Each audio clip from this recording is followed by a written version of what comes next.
Hey guys, hit that thumbs up if you're rolling in.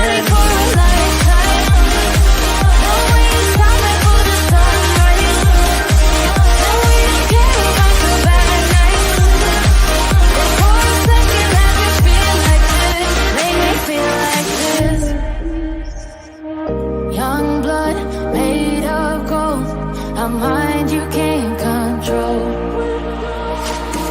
Running wild, can't come down.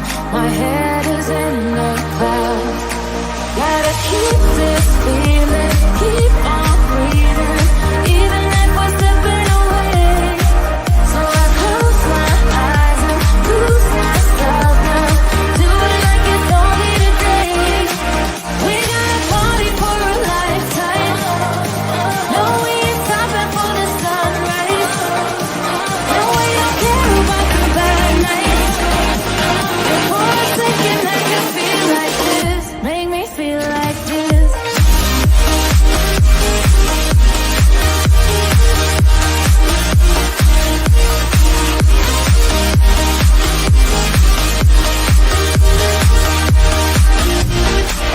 We gotta party for a lifetime. No, we ain't stopping for the sunrise. No, we don't care about the bad nights. For a second, let me feel like this. Make me feel like this.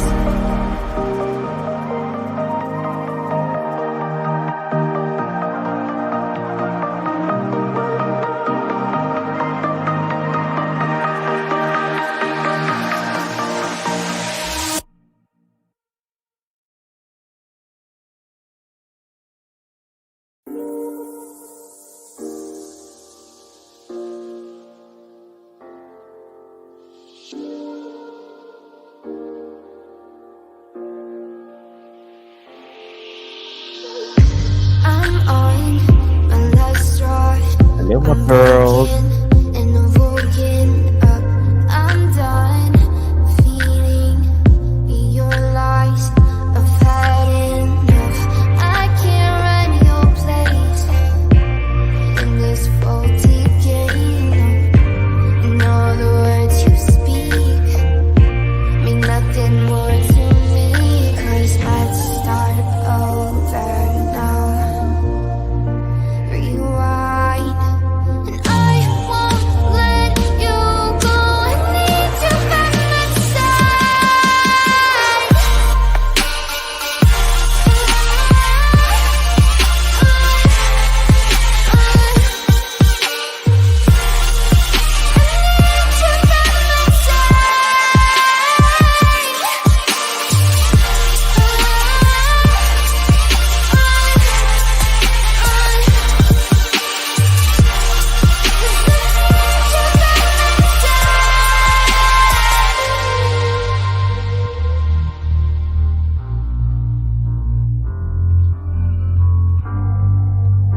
Always late. I didn't know you lived near the beach. I'm coming. I want to visit. I'm gone, don't run from the truth. You're lost, now I know you play me just like a flute. I still can't believe you had me on a leash, cutting all my teeth with all the lies you bring. 'Cause let's start over now. Rewind, and I won't let you go. I need you by my side.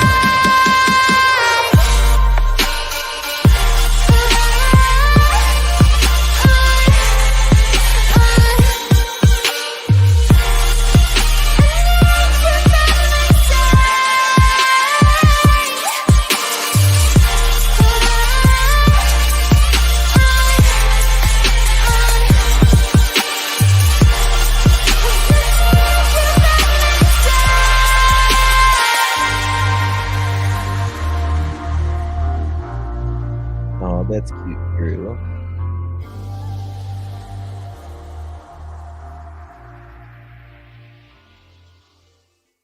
Let's take it slow. Where you go, I go too. And if you hit the bottom, I'm going down with you. Let's take it slow. Who cares where we gotta be? You know you'll have a good time wherever you're with me. Let's take it slow.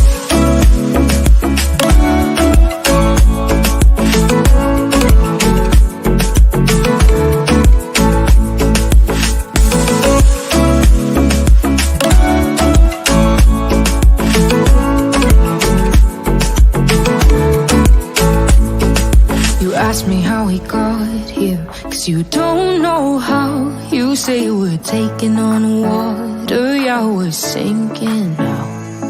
You're looking all concerned, like we're gonna drown. But we both know how to swim, no worries as we'll fall now.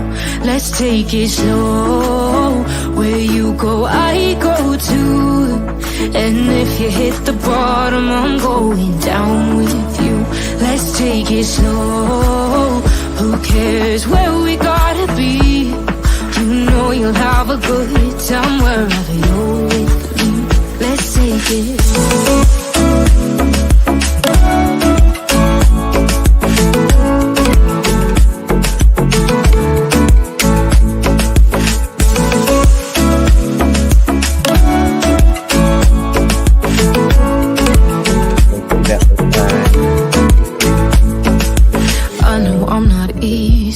I drag you out your mind, and there are days I hate you, but baby, you're still mine.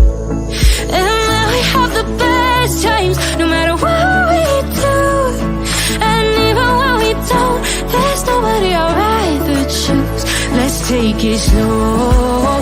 Where you go, I go too. And if you hit the bottom, I'm going down with you. Let's take it slow.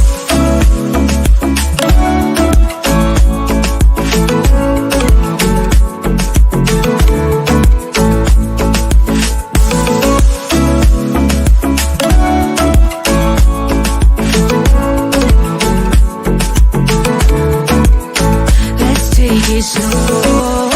Who cares where we gotta be? You know you'll have a good time wherever you're with me.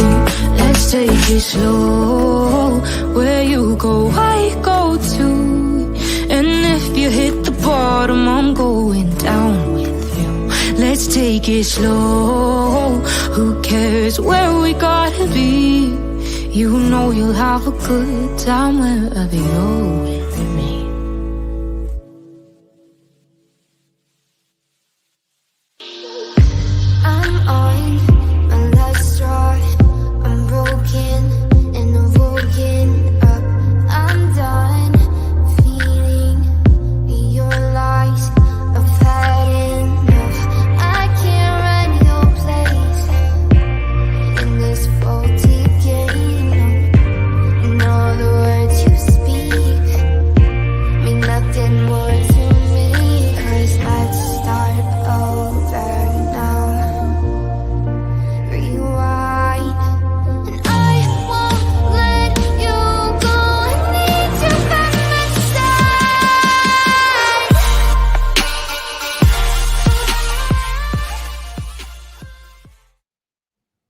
What's going on, everybody?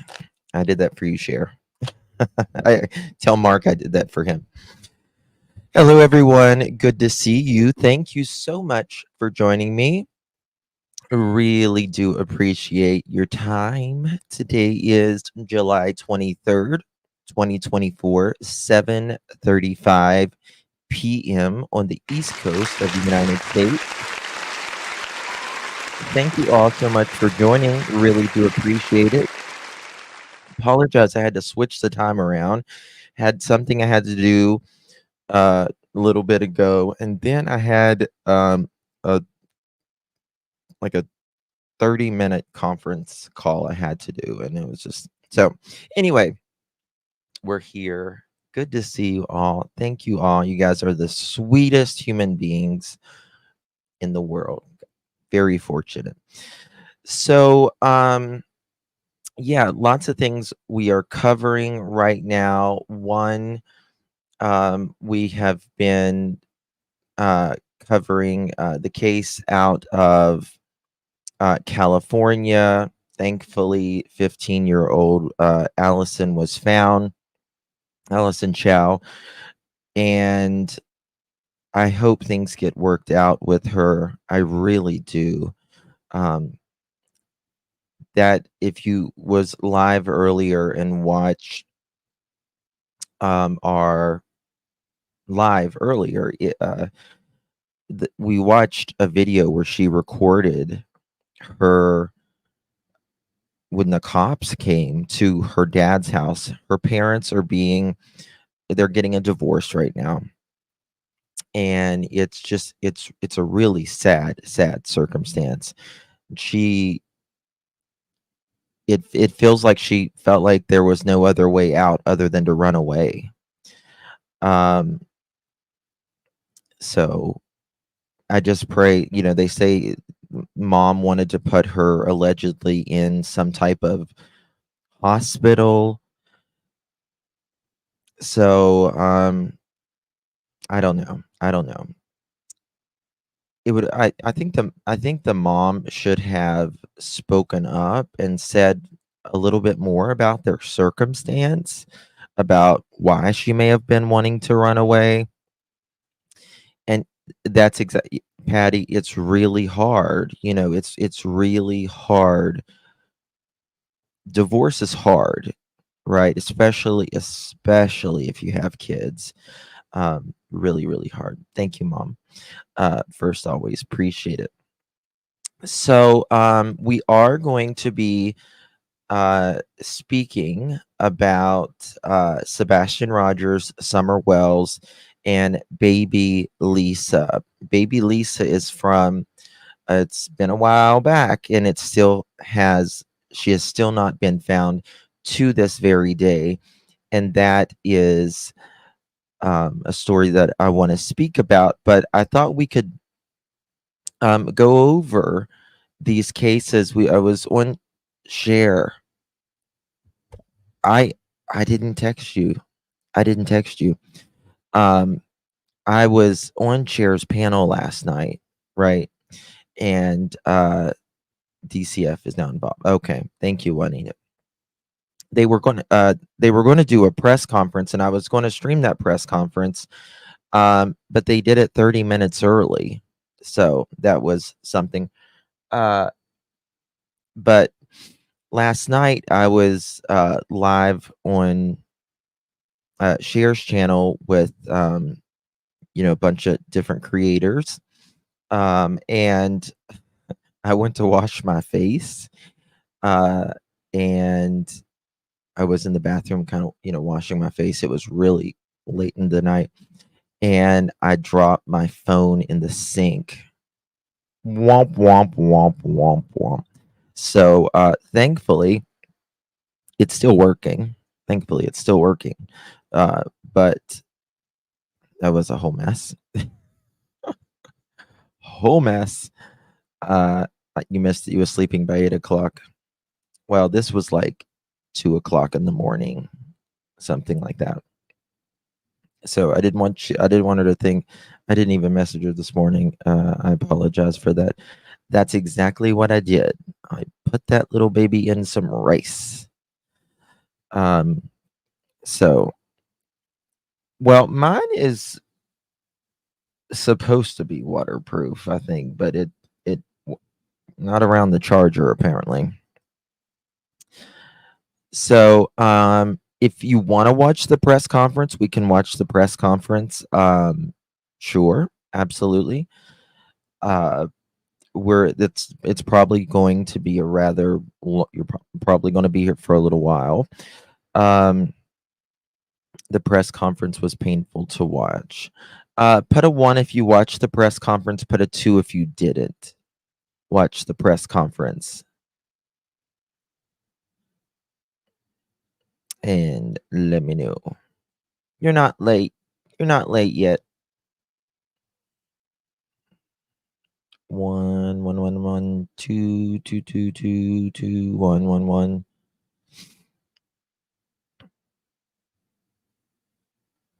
Okay.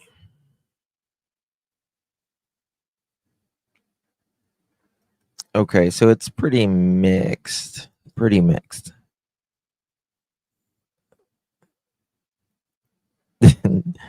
Okay. All right.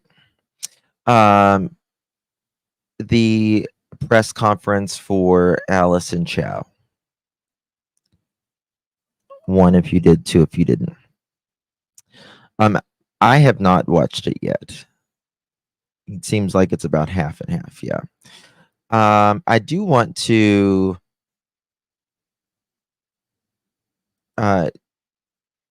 talk to you guys about a case that I'm eyeing right now, and this woman, it's an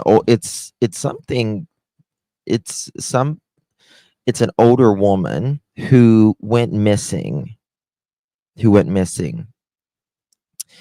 And I just want to cover this very briefly before we get started on our normal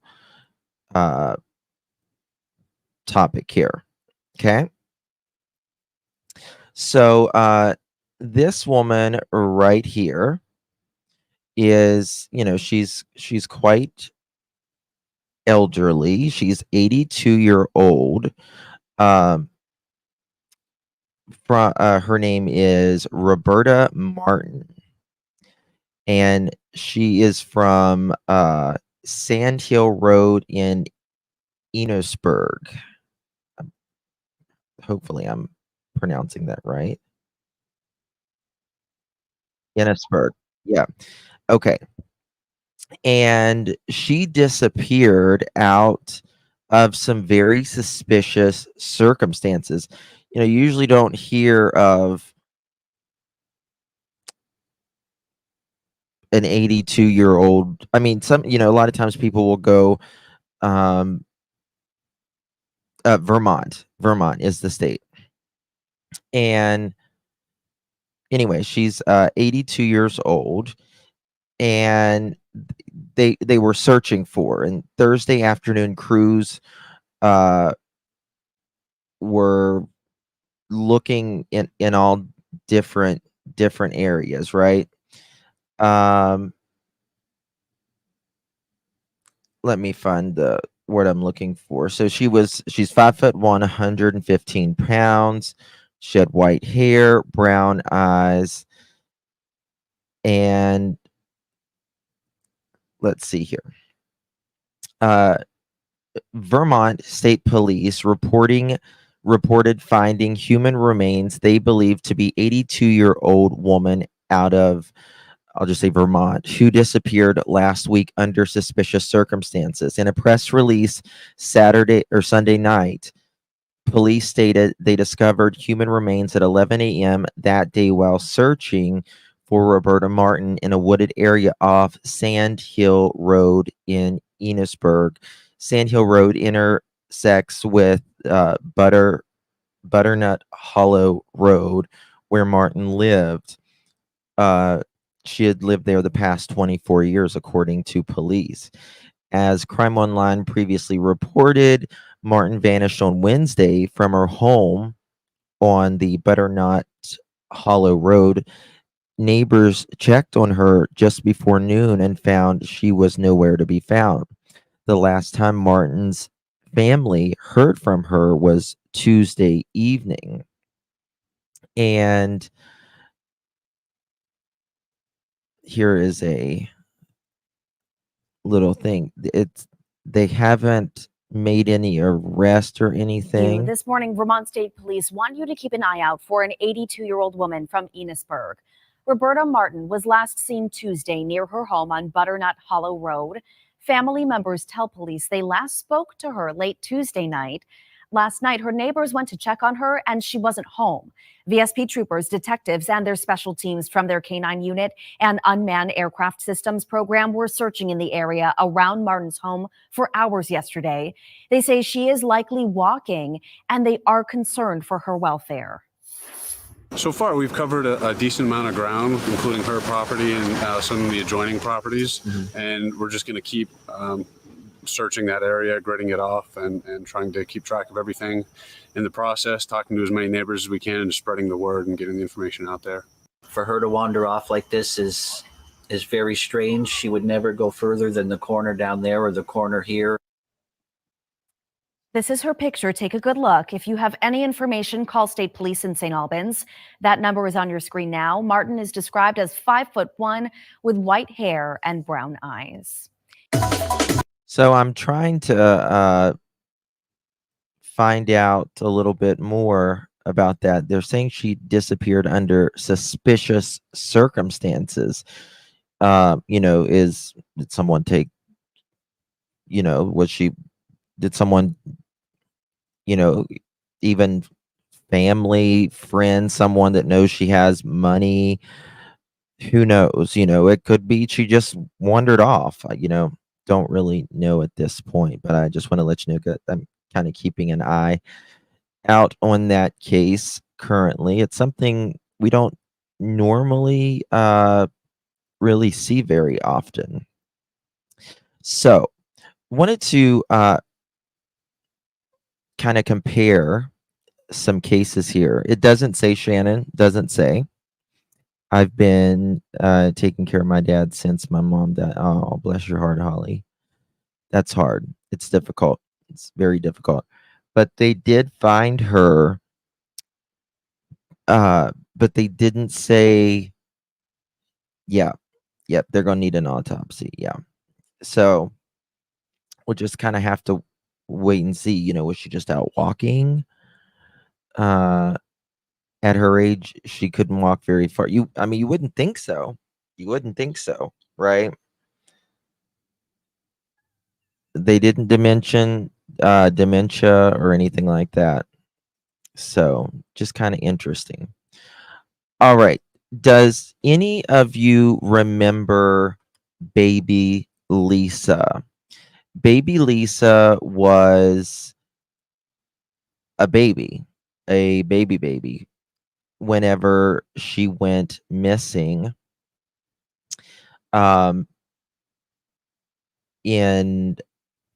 Let me pull my thing up here. Baby Lisa, she was just known as Baby Lisa, but her full name is Lisa Renee Irwin, and she was born November 11th of 2010. The date of her disappearance was October 4th, 2011. She was 10 months at the age of her disappearance. On the night of October 3rd, 2011, Lisa's mother, Deborah Bradley, put her to bed around 6:40 in the evening in their home. The next morning at approximately 4 a.m., her father, Jeremy Irwin, returned home from a late shift and discovered Lisa missing from her crib. The front door was unlocked and several lights were on inside the house. Additionally, a window screen appeared to have been tampered with, and 3 cell phones were missing. This was from Kansas, by the way. The Kansas City Police Department launched an extensive investigation. They got the parents' statements. Deborah Bradley and Jeremy Irwin had stated they believe Lisa was abducted.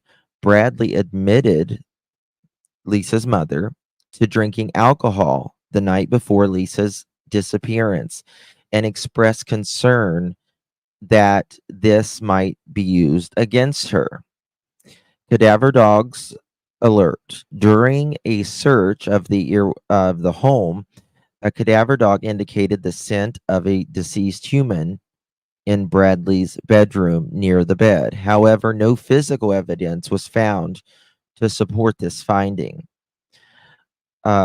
There were witness reports, at least. There were various reports from neighbors and local residents claiming to have seen a man carrying a baby in the early hours of October 4th, 2011. There have been no charges filed to this day, and Lisa still has not been found, despite the extensive investigation and numerous tips. No arrests have been made, and no substantial evidence have been uncovered that point definitively to any suspect or confirms Lisa's whereabouts. The case is still open, and authorities continue to seek information that could lead to her discovery. Now, there were parents, people were blaming the parents, people said that they saw a guy who was carrying a baby just down the street. Um, you're not normally carrying a baby with just a diaper on in the very, very early hours of the morning. So now mom was drinking that night, and she was afraid. She claims that that would be used against her. Um, but it kind of takes me back, very similar to Summer Wells and um, hold on, sorry, one second. Okay. So it takes me back to Summer and Sebastian's case, right? I'm trying to pull up something, guys. Sorry. And I want to show you a little bit about that to refresh your memory. This was a photo of baby Lisa with her grandfather, great grandpa, rather, on what was it? October 2nd, the day before she was whatever happened to her. This is, she's just a cute little sweet baby, right? And, when we're talking about Sebastian Rogers, baby Lisa, Summer Wells, now, Sebastian supposedly walked out of his house in the wee hours of the morning. Now, baby Lisa was allegedly abducted uh, in the night, and Summer Wells was allegedly abducted in broad daylight while grandma and her mother was sitting kind of catty cornered outside to where the door that Summer was the abductor had to know she was right down there at that exact moment by herself. Yes, Valentine. I'm going to play some interviews for you for that. That's what I'm trying to pull up here about baby Lisa. Okay. Maybe.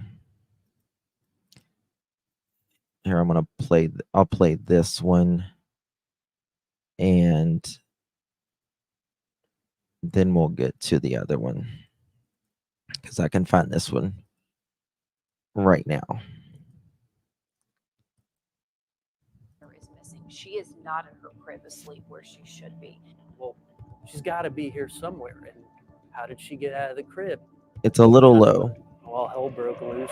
It was just instant panic. I jumped out of bed, and that's when we just started running around in circles trying to find her. It goes from 0 to 100.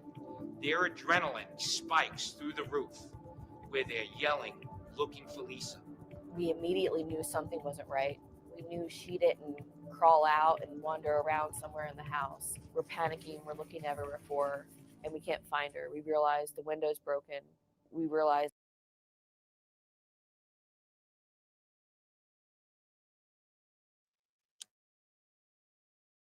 Look at this ad I got. Why do Why do they do this? 5 signs the liver is praying for help. Oh, sorry. What the hell is this? How do I get out of this? How do I get out of this? There we go. Sorry. Someone stole our baby. We went to call 911 and we noticed Stupid. that the phones were missing. 3 cell phones that were charging in the kitchen are missing. I ended up calling 911 from my work cell phone that night. Okay. At about 4 o'clock. Contact Jeremy. He knows his screen is busted and his 10-month-old daughter is missing. The Kansas City Police Department spring into action. Officers race to the scene at one point, going 73. This is the actual police cam. The mother tells police the last time she saw the baby was 10:40. So you have this gap from 10:40 to 4 a.m.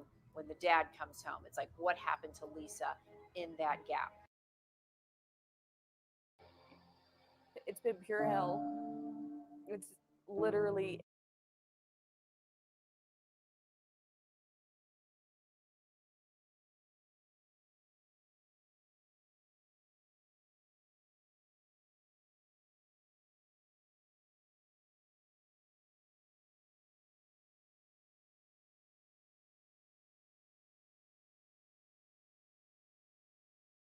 Weird twists. It was a balmy autumn evening in Kansas City. 10-month-old Lisa disappears in a neighborhood so safe, kids walk and ride bikes down the middle of the street. The next day, Lisa's parents, clutching her stuffed Barney doll, make a tearful plea for her safe return. Just want our baby back. Please, bring her home. Neighbors say there was a strange visitor lurking that night, a mystery man who was seen clutching an infant. He was wearing like a dark colored pants and what we believe was a t-shirt, like a white t-shirt. And then he had the baby in his arms and he. So this is one, sorry, I was muted a second ago. This is one case that I can't tell you my opinion on. And, you know, guys, I usually have an opinion on one. This is one I can't. This is one I cannot tell you my opinion on because there was allegedly a cadaver dog that hid in baby Lisa's room, right? Mom was drinking.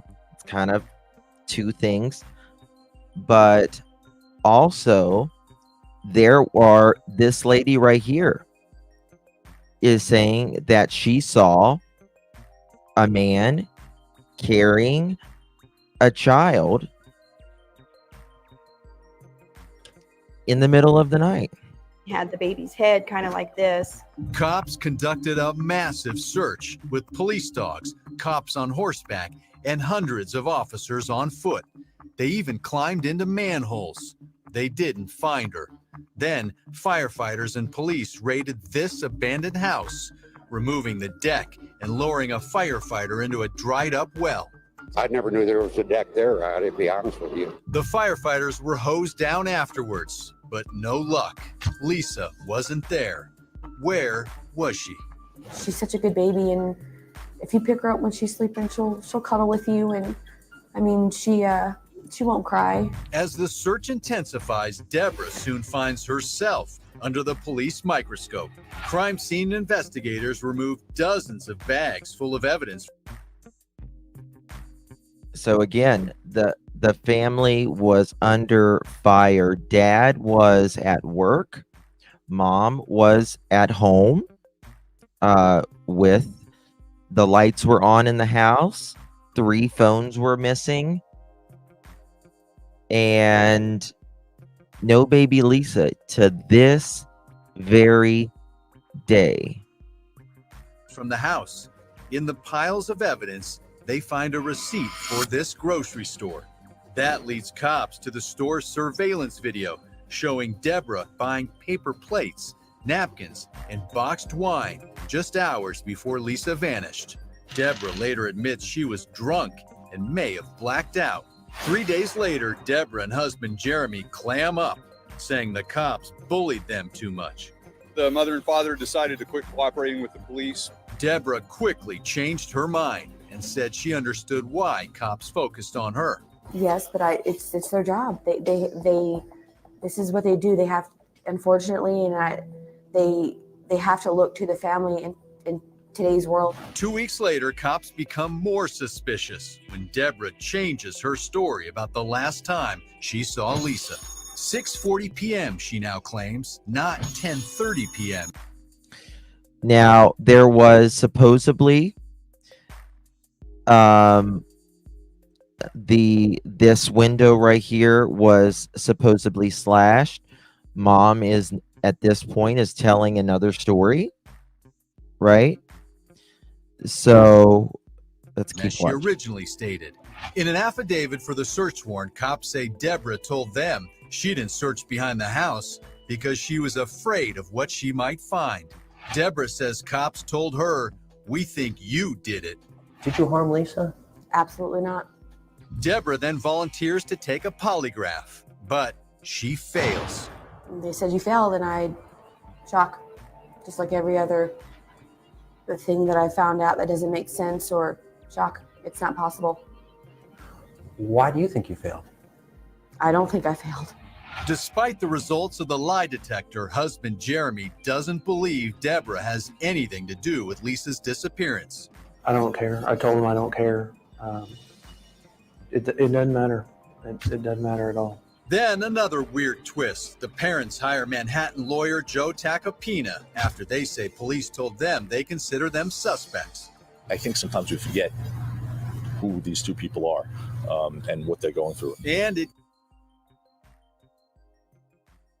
very well-known attorney. What do you guys think? Failed a lie detector test miserably, from what I understood. I don't know. I mean, to me, this is such a case that, you know, if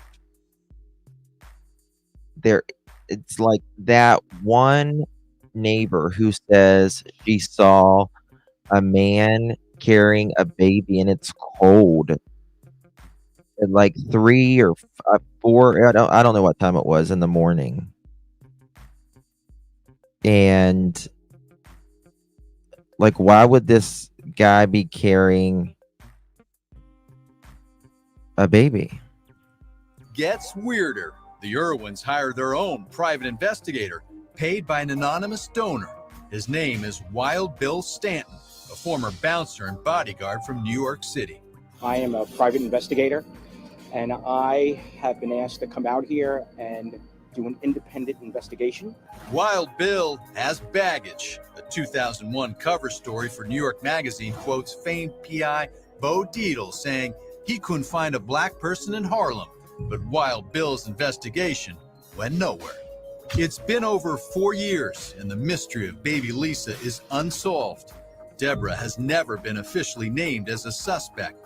Jeremy was at work and has what appears to be an ironclad alibi, and cops never found the mystery man seen clutching a child.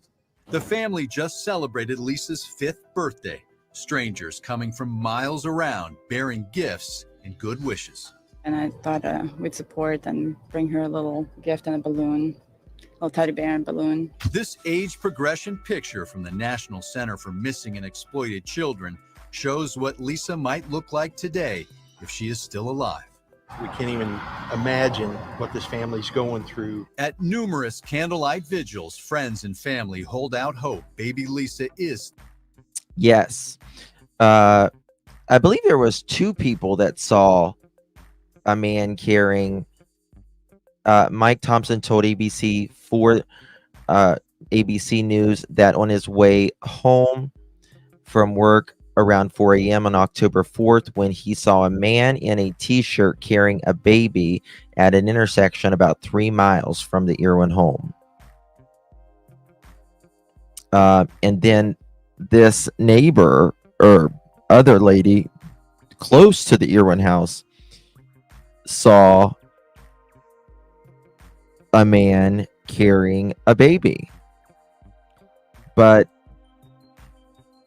doesn't mean it's Lisa. Could that have been a coincidence? There's not supposed to be coincidences in true crime, but also just because there's a man carrying a baby down the road doesn't mean it has anything to do with,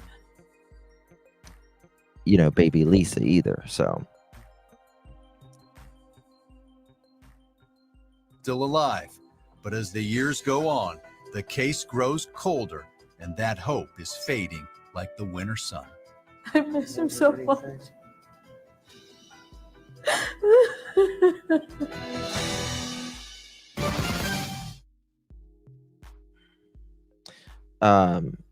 Sorry, I was trying to find something. I'm an atheist, so as an atheist, I don't try to convert.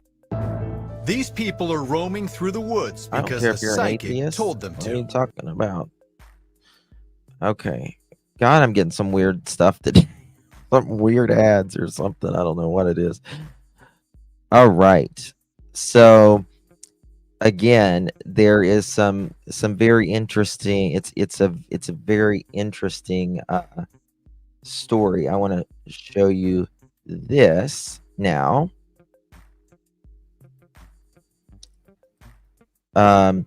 Baby Lisa.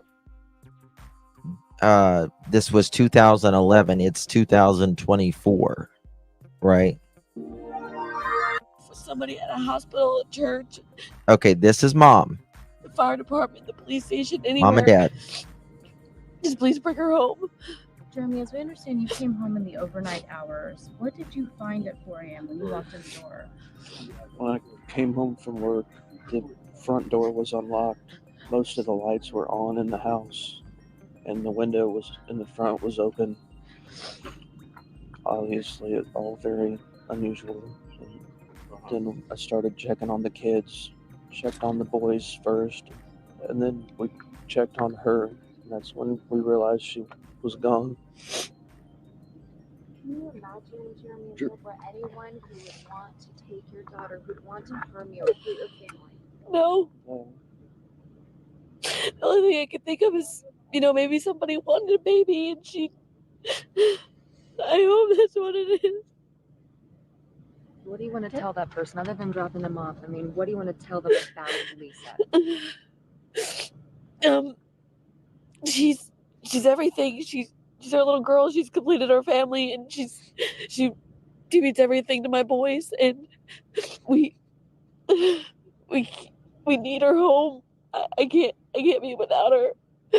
Deborah, how are you? Yes, explaining 3 to the- phones to were the two missing. boys what has Is she happened fake and crying how in are your they taking all opinion? this in? I just try to tell them, you know, we're gonna stay strong. We're a family. We're gonna pray, and she's gonna come home. That we have to be strong for her. I understand that you were showing pictures to the boys and that you call her pumpkin pie. Can you talk to us about that and what the boys are saying, what they're wondering? They just, every time we talk to somebody, the police or anything, and we run up and they give us a hug and say, did they find her yet? We always tell them, not yet, not yet. It's the only thing we know to tell them. Can you talk about what's in your hand here?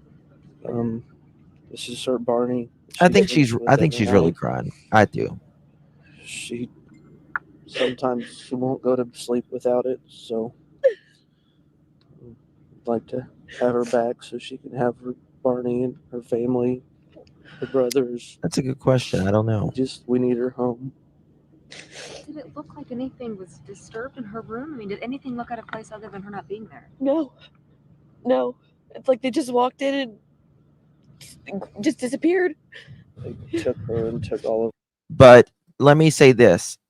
A lot of times I believe people are really crying. A lot of times I believe people are really hurt. In Katie and Chris, I believe Katie many times is really crying, and I believe she's really hurt. But just because you're really crying and really hurt doesn't mean you're not, culpable of doing something as well.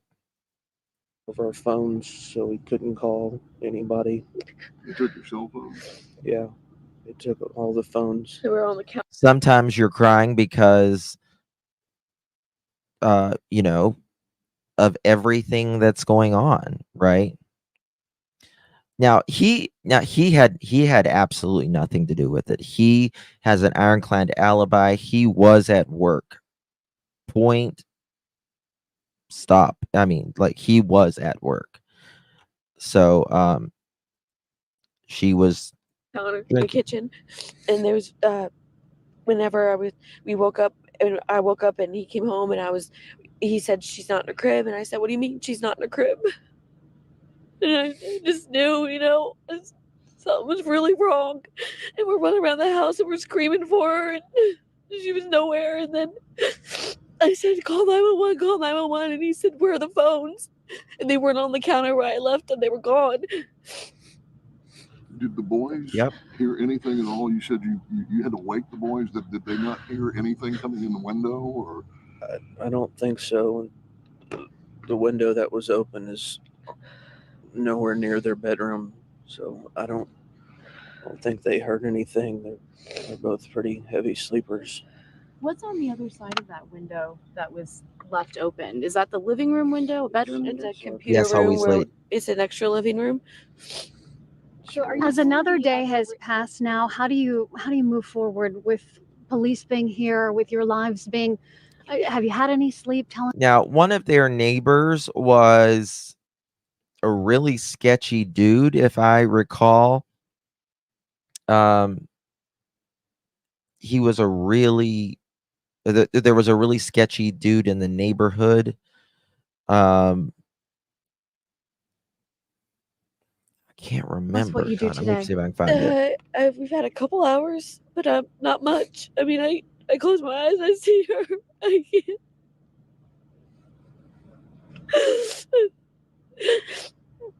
But I mean, we're just trying to hold it together for our boys and for her, and stay strong for her so that we can try to think of anything or anyone or any reason this might have happened. We still haven't, but Are you saying both your phones were taken as well?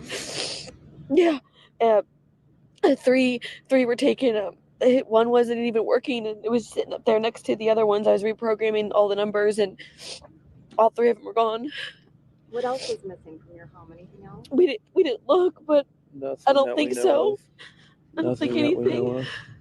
I mean, we called the cops. We ran outside and waited for him, and he was looking around outside, and I was, just holding my boys, and they were crying, asking what's going on, where's she at, why is she gone? And I mean, the police came and I waved them down. I mean, I didn't even check around the house. I didn't think to care about any of that. I still don't.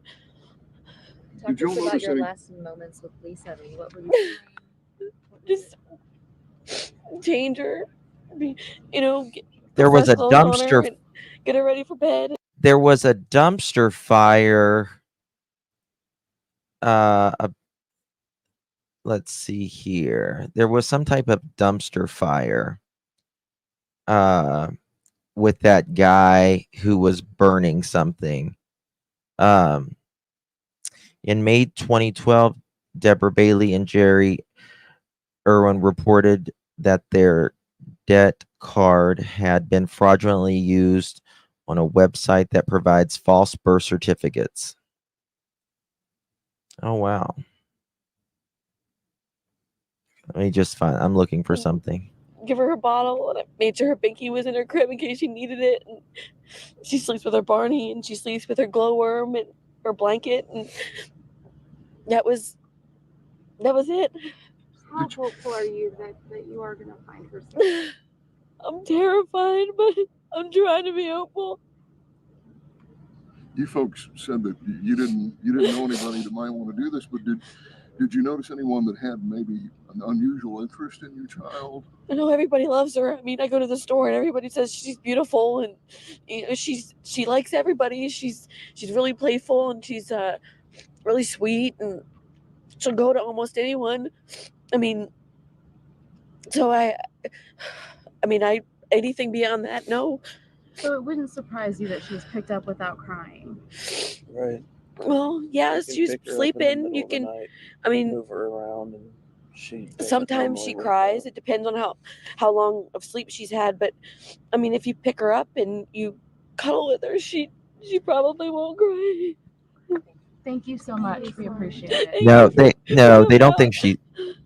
Thanks, guys. They don't think Here she's you're sold hearing obviously an or anything. They don't think that. incredibly emotional This was mother pleading like for her child's safe return, trying to wipe away tears. Just so painful to hear as she describes the two boys, 6 and 8. Also, yeah, she had 2 other kids, 6 and 8. They heard nothing at that time as well. Who was at, if I recall, it was Jeremy before he We went have to. an exclusive interview tonight with Mary Hurt. She is a neighbor of Lisa's family. Police, I understand, checked her property for suspicious footprints. Mary, first of all, thank you for joining us tonight. I know you are here to be of service in the frantic effort to find this adorable, precious, helpless child. Remember, this was like 14 years What do you ago. know about this man known as Jersey? Police say he is not a suspect in baby Lisa's disappearance. However, you have some absolutely extraordinary information Listen to about this. what happened that night, the night the child disappeared, and what you saw. Tell us.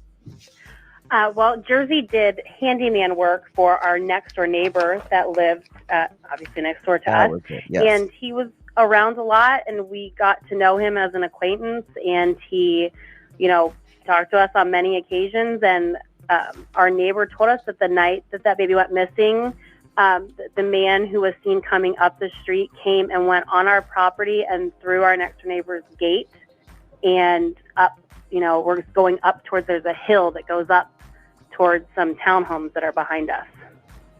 Kansas City, Now, Missouri. what do you know about Jersey? What are your thoughts about him? I understand that he is behind bars on a burglary charge of some sort. But again, he's not. Right. There was this guy who kind of did odd jobs. Now, again, he's been,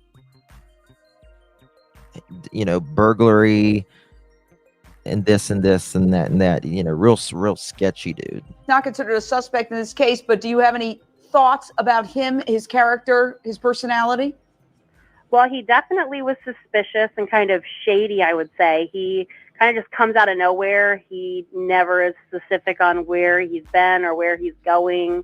You'd kind of see him around the neighborhood and just pop in and talk to you. He was always friendly, but he definitely let us know in the last probably week before all of this happened that he was wanted for an outstanding warrant that he had for his arrest, which was kind of a shock to us. So definitely. Did you ever? At least Kansas City, Missouri police did forensics, right? At least they see did him that. with the woman who was apparently at one point his They were girlfriend, who young. says I that don't she know. got a call from the phone that was stolen at the very same time, purportedly, that the child was taken from the home. Yes, and I've actually spoken to her as well.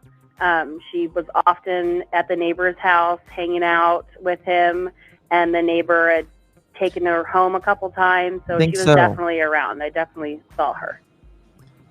And how do you know you saw her? Is it because of her hair color? Because she Earlier has a that distinctive hair day. color. Well, her hair color was different then, but you talk to someone once you can see the facial. It was earlier I've that seen pictures of her in the media since then. As soon as I saw her, I was like, that is his girlfriend, because we already knew her name and we knew her age, and it all fit. And seeing a picture of her on the news, definitely it was her. But she has since changed. I mean, her hair was not pink when she was hanging around at that house. Mary Hurt, you are the neighbor of this missing child's family, and you said you had sort of an eye line or right next to the home where this Jersey character, a homeless man who did yard work, was doing yard work possibly that night for a family that was This is on them at the- vacation. Now, what did police do? I understand they took some footprint molds. Tell us about that. Right. Well, the way that the sprinklers were laid out, it made an area that was kind of muddy there. Getting wine. Dirt filled up, made it into mud. So they took some footprints the next morning. Other than that, we hadn't had any other rain, so it was pretty dry. Okay, so it had to be this guy with her in the Everywhere store, else. not her husband. But Jersey was in So the you're area saying that day. at the neighbor's house that he was He's working bald. at, they took footprints. What were Right. Jersey's movements to your knowledge that day? Well, I saw him earlier in the afternoon between 12 and 1. And then when I got home at 9:30, the sprinklers were still on, and they were in the same exact spot, which is extremely odd. And then when we next checked at 11, they were off. So we know or assume that he had to have been there to turn those off at 11 o'clock. Did you see him? When was the last time you saw him? The bald About guy is between the 12 one or 1 that afternoon that's up before I here. left to go Her run. husband. That's her husband right there. Okay, so hours before, at least 5 hours before the mom, about 5 hours before the mom goes and gets wine from the store and comes back with a Right. box of wine. Right. Okay, so he was in the area that day, but we don't know exactly how long he was there. However, based on what you know about your neighbor who was out of town, if the sprinklers were moved, you would assume that he was there to move the sprinklers because he was the one taking care of 1 box of wine, That 1 box of wine, 20 yard. glasses of wine. Yes, that's correct. And then tell us I about don't know. the dumpster and how far it's away from this house that's next to you, because there was a fire. I think it was about 2:30 in the morning at Right. that dumpster. What do you know about that dumpster? Listen to this. Well, that dumpster, if you walk to the top of the hill in my backyard, you can see it. It's, I live with a hill in the backyard, and then it goes down the other side, and there's townhomes down there, and that's where that dumpster fire was. And so out of nowhere, the very night this child disappears, there's a fire in a dumpster behind the house where this guy is working, who just happens to be the ex-boyfriend of a woman who gets a phone call from a phone that was purportedly taken from the house at the time the child's kidnapped. Boy, it's very, very complicated. Yeah, so that night, behind this neighbor's house, there was a dumpster fire. And there's supposedly a call that goes to the guy that they were just talking about, the maintenance guy. He allegedly calls his ex with one of those phones. Okay. Now, let me show you this. Here we go. A lot of new development. Right now, police are wrapping up at the scene of an abandoned home less than a mile from where 11-month-old Lisa Irwin disappeared. They talk about the KMBC dumpster 9's fire Marcus here. Moore is there live. Marcus, they got a 911 call, and like many tips they followed, they went on this one as well. That is right, Maria. We're just outside this vacant home along Shoto and Russell. This is the home where some volunteer searchers made this discovery this evening. They found a number of diapers, used diapers, along with a backpack and also men's clothing inside the home. And that is when they called the police. Now, these volunteer searchers have been involved in the search for baby Lisa. And of course, their very first thought is that the discovery here may have been connected to that case. Now, we spoke. This is another one of those cases that is very confusing because, again, you have a mom who was drinking very heavily that night. You have a child that's missing. You have 3 phones missing in the house. And then you have this strange man who, with a dumpster fire and calling his old ex. Spoke to one of the gentlemen who went inside the house and made this discovery along with the police department, and this is what they said tonight. Twice gone past this house and thought about it every time, and today is when we took the stand to come in here ourselves and to look, and it really doesn't matter what you're wearing. If anybody can get out there and look and go through these houses, go through these abandoned sheds and everything, do it. You're going to see the crime scene vans and everybody coming out because it's the right thing to do. We're going to do it right. But based on our initial observations, it's really nothing we're getting excited about.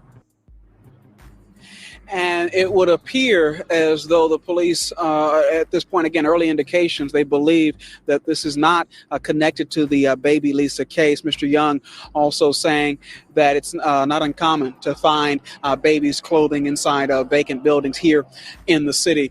Maria, I just want to give you an idea of what the scene was like earlier this evening. Of course, we had a number of investigators here, but we also saw some family members here. We understand that Mr. Lorette, who's a spokesperson with the Irwin family, one of the cousins, he was here this evening, along with Bill Stanton, the private investigator who was a part of this case, along with a number of the volunteer searchers who've been looking for baby Lisa. All of those people were here tonight as this thing was developing. Back to you. Indeed, Marcus, Mr. Loretta Marine from Texas, who has been with the family since Lisa Irwin vanished, and he spoke for the family this week. All right, this is a 5-year. What happened? This is a 5-year For update, the birthdays and then I'm and going to the show you a holidays 10-year. that she has missed. 5 years. I'm going to show you the Tonight, 10-year we take too. a look at where the clues lead now. They're still She's together, missing. I believe. Her name is Lisa Irwin. We went around the house and we're screaming for her. I said, call 911, call 911. Obviously, Big they are our case. main focus. I'm not calling them suspects. What's going on? Where's she at? Why Huge is she gone? case. Now they're looking for a body and not a baby. We all want the safe return of baby Lisa. We need her home.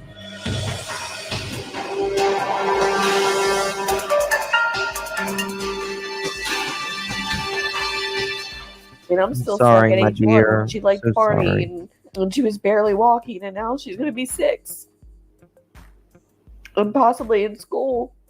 So this is mom 5 years after baby Lisa still hasn't been found.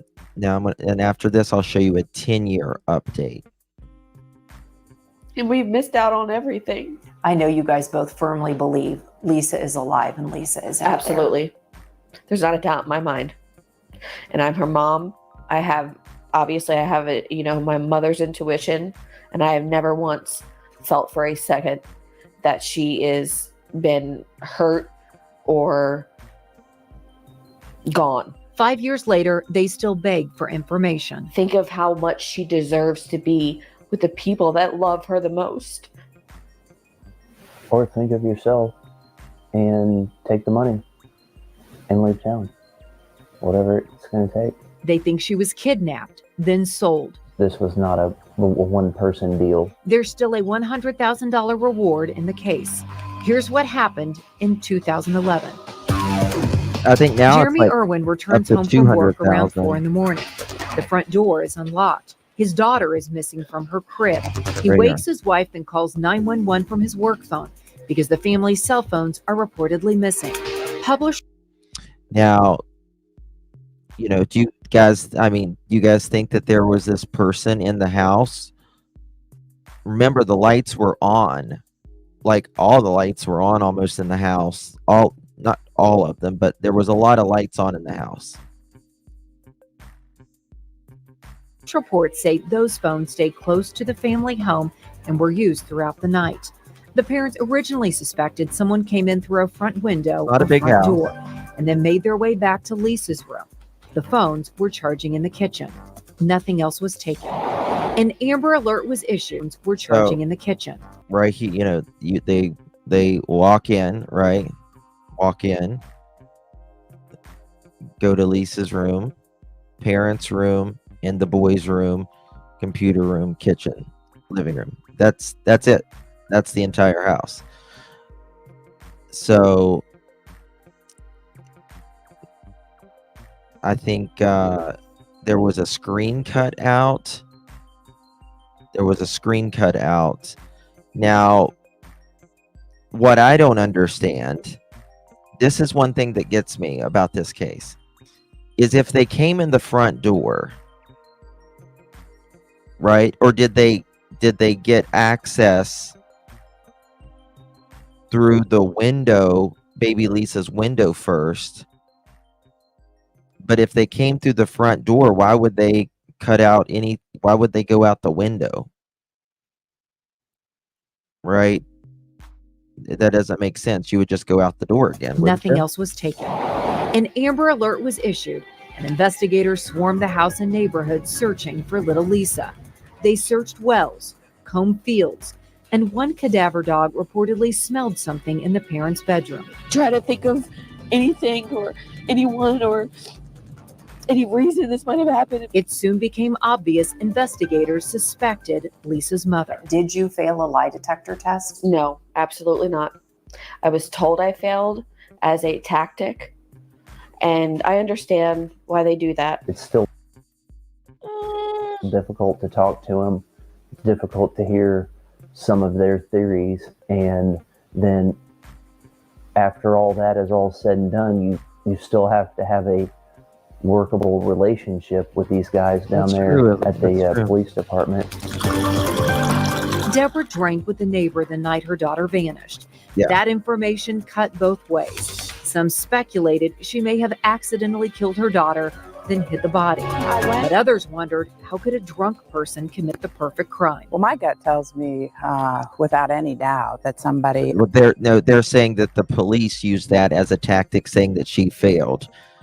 I've not seen anything where they said that she has passed to this day. So I'll just say that. Unknown.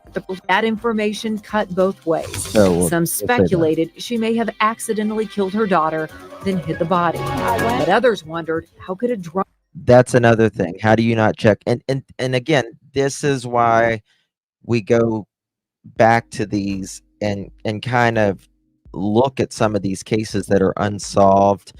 Why didn't she check on her child after 6:30? An infant, a 10-month-old, right?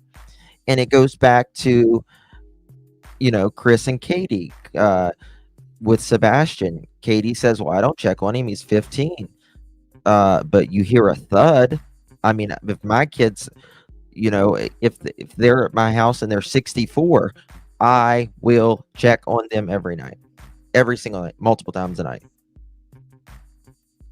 But she didn't check on him after 6:30 in the evening, and that's always been a very suspicious thing. Serenity, thank you so very much, my sweetheart. Really do appreciate you. Really odd that they took was cell phones and a baby. It is. Okay. It's very, very odd. Very odd. And it makes you wonder. And that's why this case is how old are the brothers now? God, they would have to be in their 20s, 18, 20, 21, 22, 23-ish. Yeah. Thank you for that, my sweet Serenity. person commit the perfect crime? Well, my gut tells me, without any doubt, that somebody unknown to the family came into this home. Well, then that's the thing. They could have taken the cell phones because they didn't want them to call 911. Also, you could look at it another way, that they didn't want their phones looked at. Perhaps. Was in and out of the home very, very quickly. Attorney Cindy Short represented the family in those early days and remains in close contact with them. She calls the parents credible and heartbroken. And there's an open field beyond these trees. Short conducted her own investigation. She explored other leads where neighbors reported seeing a man and a baby the night Lisa went missing. Our prayer is that once the baby left this part of the community or Clay Como that she ended up somewhere safe and warm. Statistically, that's probably not the outcome, but it's certainly the one we pray for. One tip that became very public involved this man, John Tanko. He's This a is him. handyman with a criminal record who This worked is near him the right here. Irwins at that time. He dated this woman, Megan Yes, now it's coming back to Wright, me. who says her phone was called by one of those missing cell phones the night Lisa vanished. Wright says others had access to her phone. Kansas City police report Tanko cooperated with investigators, and they are satisfied with his answers. I do not believe this was a stranger abduction. Former FBI agent Michael Tabman says kidnapping a 10-month-old doesn't make sense. Statistically, stranger abductions generally involve middle school girls, like 11-year-old J.C. Dugard, 12-year-old Polly Klass, and 14-year-old Elizabeth Smart. Lisa's age was tough to explain. Why would this child at this age be disappearing now? 5 years have rolled by. Age progression photos show what she may have looked like at 3 and now 5.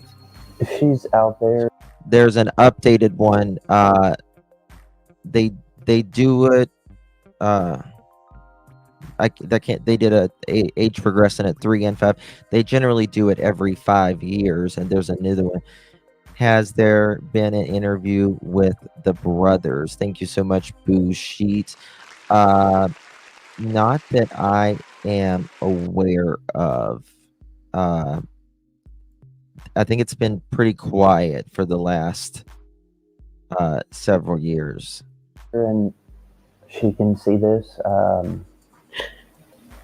I would just want her to know that we love her. We miss her a great deal, and we're going to find her, and we're not going to stop looking for her.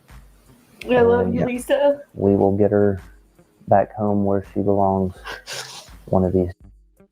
Mom and dad still says that they believe she is still alive, that someone out there has her. This is the 10-year update, the last one that I have seen that they have done. Now remember, we're at about 14 years. The maintenance man, I may do that, Boo. I may do that and see if they, ever want to speak on it.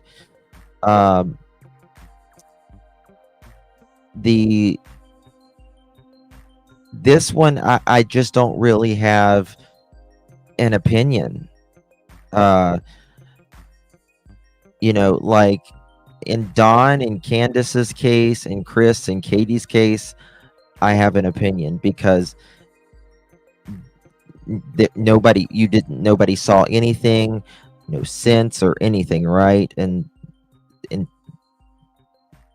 their behavior and how, but this one with that maintenance man and this Lisa, or the Tanko's ex, what's her name with the red hair?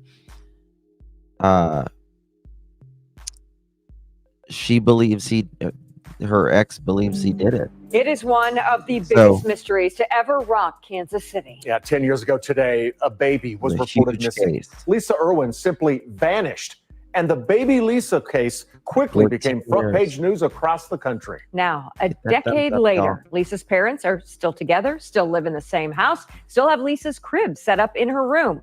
They sat down with KCTV5 investigative reporter Angie Racono. She's missing. Her name is Lisa Irwin. We're running around the house and we're screaming for her. I said, call 911, call 911. Obviously, they are our main focus. I'm not calling them suspects. What's going on? Where's she at? Why is she gone? Now they're looking for a body and not a baby. We all want the safe return of Big Lisa. It's a big mystery.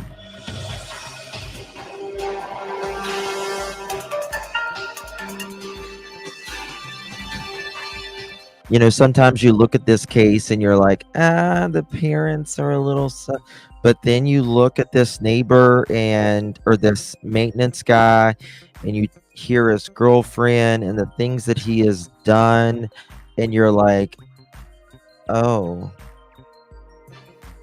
I know it's been 10 years. How do you guys reconcile 10 years?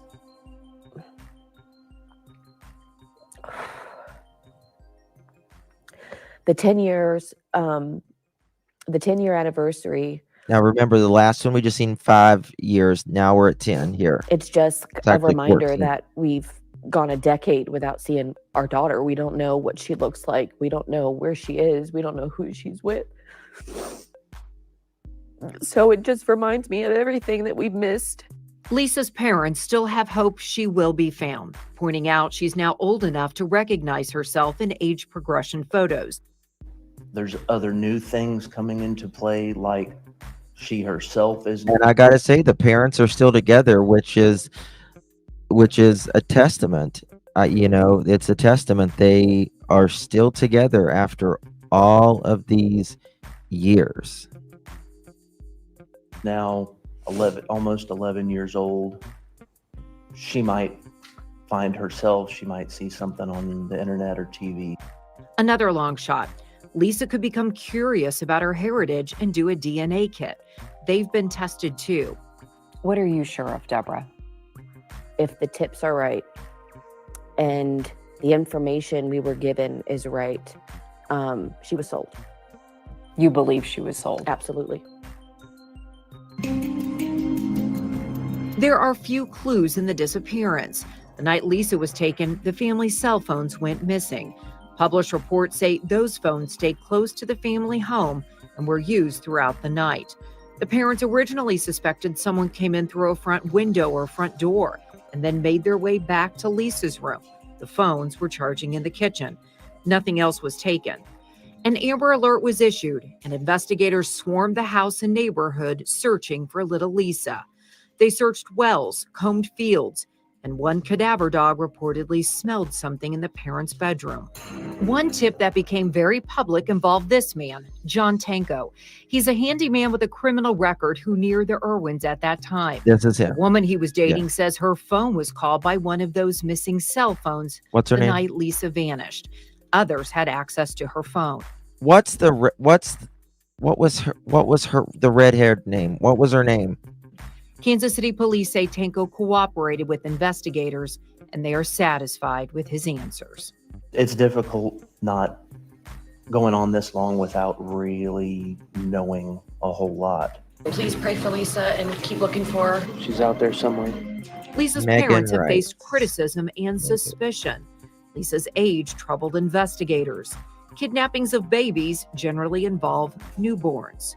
No one has been able to make the pieces fit. Jeremy, do you think the information is out there and this case can still be solved? Oh yeah, it's definitely out there, and especially with I as found it. many people that there has to be involved in this. Didn't work. There's got to be somebody sooner or later that's going to blow the lid off the whole thing. Police say this is still an active case. It's now with the Missing Persons Cold Case Squad. Angie Racono, KCTV5 News. So One of Kansas City's I found an interview with Megan Wright, but it's not hold on here. Let me see here if this one will play. Okay, here we go. Here is Megan Wright. This was the ex-girlfriend to the handyman who was a big-time criminal. So, one of the things that It's low. Hold on, let me turn this volume down. 1 second. Today, one of the things that you said was that you were here to set things straight. I mean, what is your message? Just there's been a lot of allegations online, people assuming that It's low. I'm hiding things, that I appear nervous on camera, which is true, but it's just because I'm camera shy. And when you put a camera 6 inches in front of my face, I'm gonna look nervous. There's just there was people saying that I was still with Jersey when all this happened, that I'm still with him today, that I've been with him for 2 years. All of that is totally untrue. I met him 6 months ago. We dated for 5 months.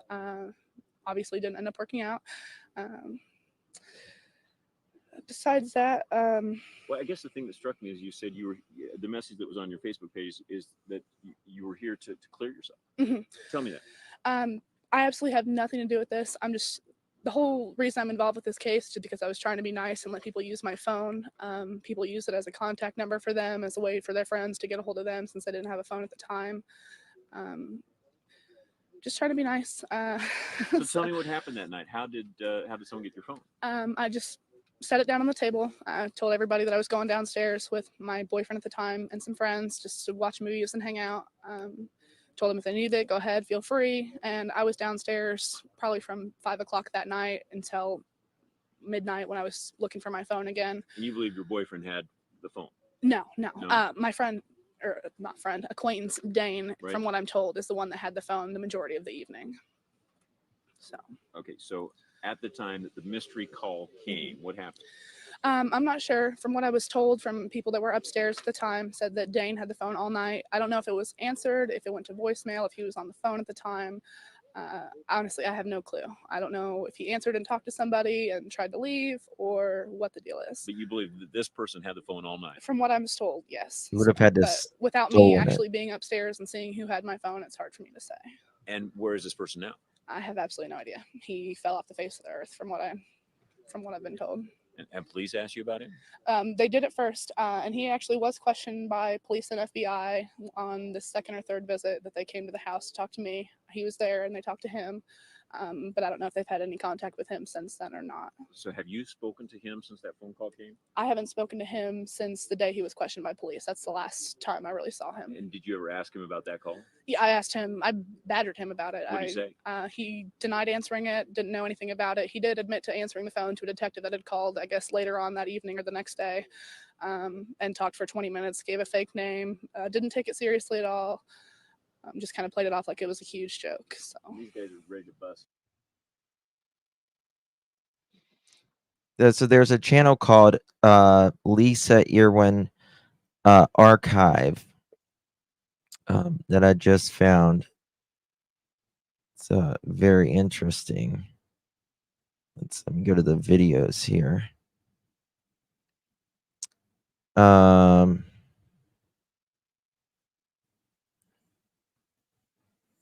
They got a lot of stuff. Break silence on the investigation. I'm going to drop this so you guys can sub up to it if you want. Let me look at this real quick. Where's part one? There is still no trace of her. There are suspicions, most of them involving Lisa's mother, Deborah. Trace of her. Has always denied involvement in her daughter's disappearance. As the months passed, the searches eventually stopped, and the story faded from the spotlight. Until now, the Kelly file has obtained never-before-seen interviews of Lisa's parents in the days immediately after her disappearance. Secret tapes recorded by a former top CIA officer, a government-trained spy and interrogator. And what he found could change everything you thought you knew about this case. What involvement did you have in the disappearance of Lisa? This is the. I'm sorry. This is like evidence that indicates that you were or are involved. Jeremy, is there any reason that anyone will come forward with evidence, legitimate evidence or information that would indicate or identify involvement on your part with your daughter's disappearance? No. It's one of those things. How do you know Deborah had put her in the crib? Because of our reaction when I said she's not in there. So what happened? So I said she's not in the crib. She's not in the crib. That's when. I mean, the thing about it is, like, I have, like I said, I have no opinion on this case, but it is shocking that the child, the baby, was supposedly in wasn't checked on for close to 10 hours. Right, 6:30 to what? 6:30 in the evening until 4:30 in the morning. So there's there's that. Let me just see. Let's see here. Lisa Irwin is born to parents Deborah Bradley and Jeremy Irwin. The couple, unmarried, lives a seemingly quiet life in Kansas City, Missouri, along with Jeremy's 8-year-old son Blake and Deborah's 5-year-old Michael. Deborah's a stay-at-home mom. Jeremy works as an electrician. Money is tight, so Jeremy works overtime when he can, including on the night of October 3rd, 2011. Baby Lisa is 10 months old. Still together. Jeremy leaves the family home around 5:30 in the evening. Within hours, disaster will strike. No baby monitors. At 6:40 p.m., Deborah puts Lisa in her crib. Then she heads to her porch to visit with a female neighbor. The pair will spend hours on the porch drinking wine, lots of it. Kansas City, Deborah Missouri, goes to bed 4 hours later. She initially tells police that she checked on Lisa, who she says was asleep in her crib. She turns out all the house lights and goes to sleep with her son Michael in her bed. The time is 10:40 p.m. At 4 a.m., Jeremy returns home. Immediately, he notices something unusual. All of the house lights, he says, are turned on, and the front door is unlocked. Yeah, I mean, you come home at 4 o'clock in the morning, you don't expect to see all the lights on, right? He tries to wake Deborah, but she is groggy, so he goes to check on Lisa. And here begins the story of every parent's nightmare. His 10-month-old daughter. I mean, do you guys think she could have done this with all the alcohol in her and, she hung out with the neighbor that night? More like drunk. Yeah, groggy. Yeah.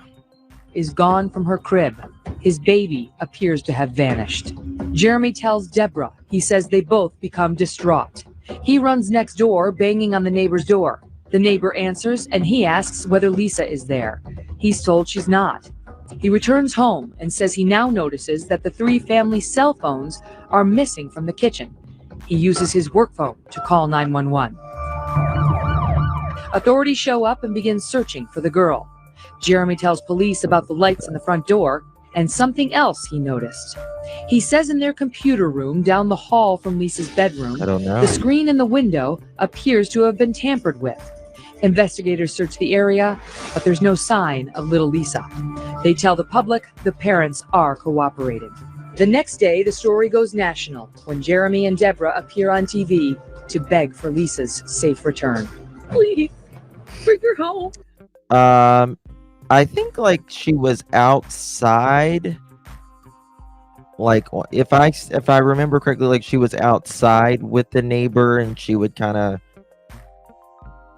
thought she laid baby Lisa down. Maybe there is also a page called Lisa Irwin Footprints in the Sand. Thank you so much, Darzilla.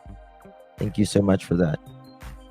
Molly says, "Okay, hold on. If he came home from work, he should have had his work phone with him. So how did it get?" He did have his work phone with him. That's how he called 911, Molly. He did have his work phone with him.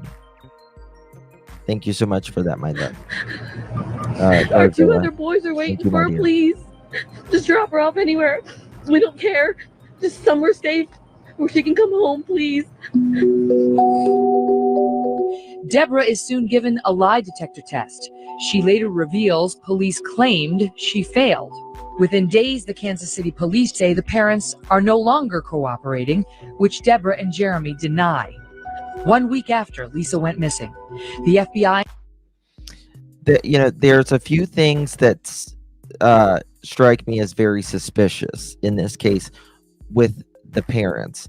One is not checking on your kid, your baby, for about 10 hours. 2, the cadaver dogs allegedly hit. And what was the third one? There was something else.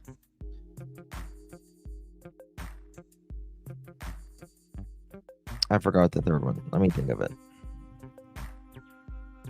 I'll think of it in a second. Why is it not playing? Come on. And police stage a break-in to discover ways an intruder could have entered the home. Police find climbing through the tampered window is actually rather difficult and conclude the intruder would have made noise. Fox News also traveled to Kansas City and visited the Irwin house. This right here is the window through which the family believes the intruder entered their home on the night. But on the other hand, you know, I think about that neighbor and about those phones. Question. It leads into a computer room. Through that computer room, you can get to baby Lisa's room. Right over here is the family's backyard. You can see it's fenced in. They say they have a dog who stays in this backyard normally 24/7. They did not hear their dog bark. And right here is the neighbor's house. They also have a dog. Here he comes, who also stays in the backyard 24/7. His family tells me that he barks at just about anything. Over the next few days, firefighters drain a well under the porch of an abandoned nearby home. And Missouri Governor Jay Nixon orders a one-day deployment of 25 National Guardsmen to help with the search. Still, nothing comes of it. Then, 2 bombshells. This is a Fox News alert on breaking developments in the disappearance. So there were 3 phones in the house. I'm assuming one was his personal phone, but he had his work phone with him that he brought home from work. Of 11-month-old Lisa Irwin. Yesterday, America Live unearthing major new developments in this story. I flew to Kansas City, Missouri, and sat down for a 2-hour one-on-one interview with little Lisa's parents, Deborah Bradley and Jeremy Irwin. During that interview, Deborah admits to heavy drinking on the night her daughter disappeared, telling Fox News she drank 5 to 10 glasses of wine. And, you know, the drinking, but also she didn't pass the lie detector test either. Now, I don't really put a lot in lie detectors, but it's just something to note. And then she changes the entire timeline of the evening. She now claims she's not sure if she checked on her baby at 10:40 as she originally claimed. She says she thinks the last time she saw her child may have been at 6:40 p.m. Let's talk about the wine. How much did you consume that day? I had several glasses of wine. When you say several, more than 3? Yeah, but that has nothing to do with her. More than 5? Probably. More than 10? No. When you went in at 10:30 after the neighbor left, what did you do? Probably went right to my room. Probably? Why was it probably? Because sometimes I check on her. Well, most of the time I check on her. You don't remember? No. So it's possible you did not check on her before you went to bed at 10:30? Yeah. So the last time you saw your daughter alive in your home was when you put her down at 6:40? When I put her down, yeah. The new information is a major development. An additional 4 hours has now been added to the case. And that wasn't the only part of Deborah's story that changed. Could be. Listen to the answer she gave 2 Fox News anchors regarding the house window. Do you think they came in through that window? Absolutely. Based on the condition it was in, could someone have gone through that? That you saw? No. Days later, a Missouri judge grants a search warrant for police to... You know, and the stories changed. Search the Irwins' home. Investigators removed brown paper bags along with Lisa's clothes and toys. It is now 15 days since Lisa disappeared. The FBI brings in cadaver dogs, the first time officials have brought in canines, potentially giving up an important clue they might have discovered had they used the dogs on night 1. One of the dogs hits on something, reportedly marking the scent of possible human remains in an area on the floor near Deborah's bed. November 8th, more than a month has now passed. Oh, so, wow, near Deborah's bed. I didn't know that. I thought it was in baby Lisa's, but this is in their bedroom. Okay. I did not know that. Guys, do me a favor, hit that thumbs up button, please. And new potentially important details emerge about the family's missing cell phones. Police records prove that Deborah's phone was used the night baby Lisa disappeared, hours after Deborah claims she went to bed. According to police, the first phone call is attempted at 11:57 p.m. Then again at 3:17 a.m., someone attempts to check Deborah's voicemail and to access the internet. 5 minutes later at 3:22, another attempt to check voicemail and access the internet. Yes, In all, Kathleen. Deborah's attorneys say there were 5 attempts to get online through those phones that night. Attorneys later Yeah, they had tried, someone had revealed tried to that get the on the FBI internet. has told them the cell phones never got more than 1/3 of a mile away from the Irwin home. Remember, the phones were used around midnight and then 3 hours later, which raises the question, who would steal a baby Hold on. from the Irwin home? What did that say? Remember, the phones were used around midnight and then 3 hours later. So around midnight, the phones were used, and 3 hours later, so 3 a.m., I'm guessing. Which raises the question, who would steal a baby and 3 cell phones only to sit by the baby's occupied house for several hours on a cold autumn night? As for that midnight phone call that was attempted, police looked into the number dialed. The call was to a woman named Megan Wright. I don't She know. lived in Happy a shared Deborah. home I have known no to be opinion either used way. by drug seekers. Apparently there was a 50-second phone call made from one of the family's phones to my cell phone. It's about 50 seconds in length. I don't know what was said or who called or who answered my phone. Wright tells police she did not answer any call because she says she didn't have her phone that night. She claims she shares it with her roommates. Wright also says she does not know the Irwins, who live about a mile away. And the Irwins' attorneys say cell phone records show no prior calls between Megan's number and Deborah or Jeremy for the several months checked before Lisa disappeared. And now, a new twist develops in the case. Megan Wright claims her ex-boyfriend might know the Irwins. He's a neighborhood handyman known as John Jersey Tanko. He's referred to as Jersey Joe. A man with a criminal record, a man who is bald, and a man who just happens to fit the description given by 3 of the Irwins' neighbors who tell police they saw a bald man with a baby on the night of Lisa's disappearance. Another neighbor, You know, and that's a very interesting thing you say there, right? If nobody took care of Lisa for hours, she probably would have been screaming. The older brother would have heard. He was there, right? Two other kids were there. So it is, let me find it here. Marla's 70th birthday. Let's give Marla a big happy birthday. She wants me to do my rendition of Marilyn Monroe. You've made it till 70 and you look fabulous, Marla. Here is my rendition of Marilyn Monroe singing Happy Birthday, Mr. President, to John F. Kennedy. Yay, happy birthday. Happy birthday to you. Happy birthday to you.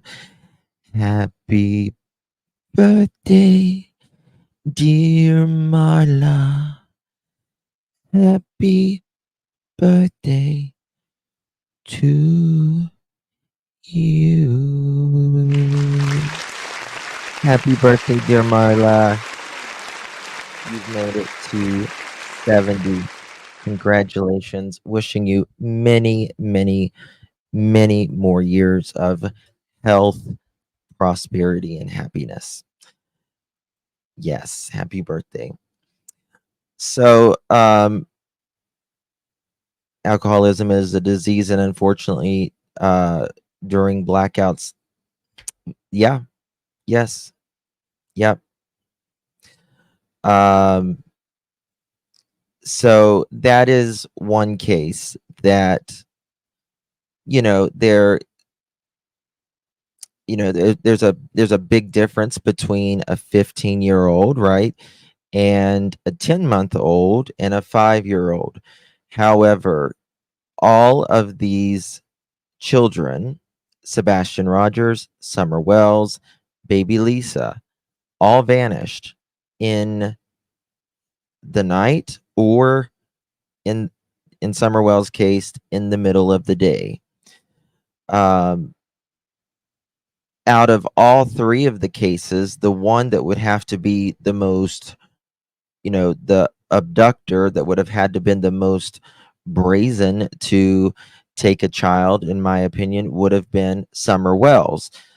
And the reason that is because it happened literally in broad daylight. Now, I'll be the first to tell you, I don't believe Summer Wells was abducted by a stranger. I don't believe Summer Wells was abducted, period. I think there is foul play, in my opinion, in the Summer Wells case. I they if you I've been to the Wells home many times. Not up to their home, but I've been at the bottom of their hill, the mountain that they live on, and there is just no way that this stranger is going to climb up a mountain. No, a child is in the basement alone. The mother says she was she was helping her mother change a knee brace, and the house is kind of catty cornered to the grandmother's camper, and grandma was sitting at the door, and Candace was supposedly changing her mother's knee brace. And she comes back to the house. She says the boys are upstairs in the living room, and she asked, "Boys, where's your sister?" And Candace allegedly says that the boys say, "Well, Summer went downstairs to play with her toys." Now, Summer's room, if you will, was and is a dungeon. It is a dungeon, and and I will show you pictures. I know a lot of you that's here wasn't here for the Summer Wells case. And June 15th, 2021. So it has been 3 years this past June. There was 6 people at that house that day Summer went missing, including Summer. 5 without her. 3 boys was allegedly home alone all day by themselves, while Candace's mother and Summer took Summer's grandmother to a hospital, and then they went to pick up a minor, but Candace said they were friends, and to go swimming. And then they get back, they do all the things that day. Summer, she says, after they pick up Hunter and Grandma, they went to drop off a prescription, and they said it's going to take about 30 minutes or so for the prescription. So they might as well go swimming for 10 minutes, which who goes swimming for 10 or 15 minutes. Meantime, Candace buys the friend, Hunter, alcohol and vapes, which is a crime, right? And they were there supposedly 10 or 15 minutes, and then they go to a few more places, and then they go to a grocery store. And there's a big discrepancy in the grocery store. Allegedly, Candace and Candace's mother go in the grocery store, and Hunter and Summer stay in the truck. And can you imagine how hot it is in a truck? Also, Summer is in long sleeve jacket and black pants. They were just sitting out in the parking lot in the back of a cab of a truck. Hunter says that they were probably in there an hour, maybe a bit more. Candace says that they were in there approximately 5 to 10 minutes. That is a huge discrepancy.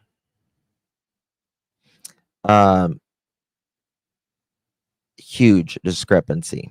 Anyway, Candace, Grandis, and Hunter says Summer was fine.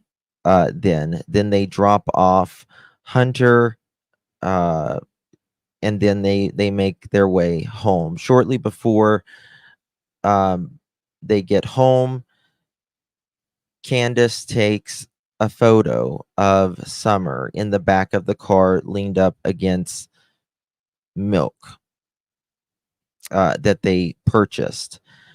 And Candace says that she fell asleep about 5 or 10 minutes prior to them getting home that day.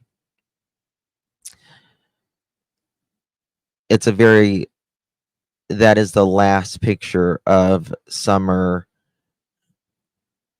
that is allegedly ever taken that we know about. And then they get home. They say Grandma wants to plant some flowers, which the flowers are some succulents and some weeds. She says it takes them about 45 minutes to plant. Then Summer goes in and gets a piece of candy from Grandma, and she says she wants to go play with her brothers. And she's like, okay, go over there, play with your, go over to the house, play with your brothers, while Candace and Grandis are at the camper right beside of the house. She's fixing her mom's knee brace. Allegedly, Candace says that the boys tell her that she wants Summer wanted to go downstairs and play, and get some of her toys. Well, she goes down there. Candace says it could not have been more than 1, 2, 3, 4 minutes max, and she is never seen again. Now, the basement is a dungeon. There's it's very dark. The windows that is in the basement, it was actually a cellar before it was any sort of basement. The windows are all covered up with different things, so you can't see inside. There is a door in the basement. However, that door in the basement has a privacy type of tint that is over it that you cannot see in. It's like a mirror type at the time. So how would anyone know that abduct a little girl whenever, this abductor allegedly climbed up a mountain, was so brazen to climb up of a mountain, know exactly when a child was in the basement by herself, took the risk of, while her mother and grandmother is outside sitting in the camper, and also 3 boys upstairs, who was home all day by themselves. Usually an abductor will not be but a few feet from their car, because if anything goes wrong, either way, once they make that decision to even attempt to abduct a child, they have to flee, whether they got the child or not, right? They have to flee quickly. But they allege that some stranger, who you cannot see the house from the bottom of the hill, took her. Yeah, there was 20 million dogs up there. The dogs, when you pull on Ben Hill Road, will start, the neighbors' dogs will start barking, and they'll notify the Wells dogs. And by the time you are at the bottom of the hill, at the Wells driveway, the dogs will be coming off of the hill to greet you. You can't even see Summer's house. Summer's mom and dad are awful human beings, in my opinion.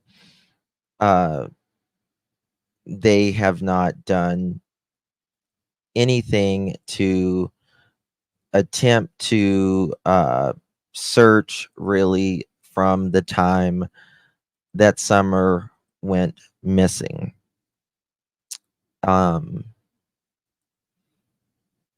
They recently just did an interview and says that they haven't called or spoken to the police in a year. They no longer look for Summer. This is their words, not mine. Their words. They no longer look for Summer. And shortly after Summer's vanished, 3 of her children, the other 3 boys, was removed from their custody and now have been adopted by a new family, and they are thankfully are doing well today. So Candace has 4 kids that she had with Dawn, 3 boys, and then Summer. Candace also had 3 other children,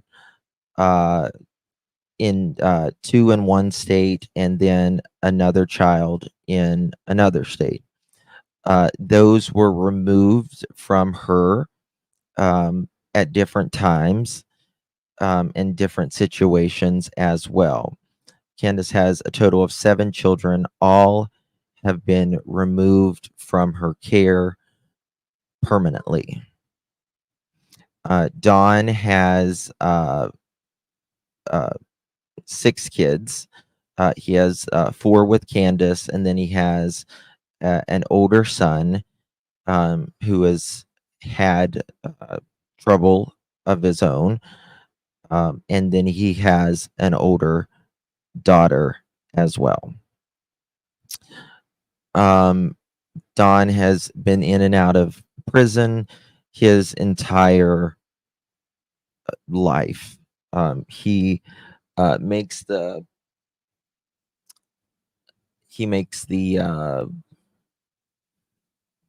what does he say? He's institutionalized, is what he says. Candace was homeless in Arkansas Dawn lived in Arkansas for a time as well. Candace was with another guy who she had a child with. That child was taken at birth. As soon as Candace had the child, they immediately took the child. That man died, and Dawn kind of Dawn has always like taken people in for, I don't know, but they they kind of come from like a homeless type situation. And Candace, and there was Dawn was married at the time to another woman named Pam. And there was kids in the house that weren't Dawn's and they weren't Candace's. They was also, there was people that lived on the property. One man lived on a roof in Arkansas. He lived on the roof in a tent on the roof. Anyway, two of those were Arkansas's biggest RSOs you could think of. One got 130 years in prison. The other one got 120 years in prison. One was, we've got the write-up about it. He was called the Boogeyman. He wore a mask when he SA'd the children.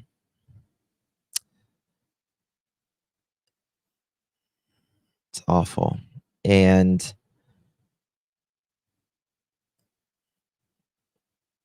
the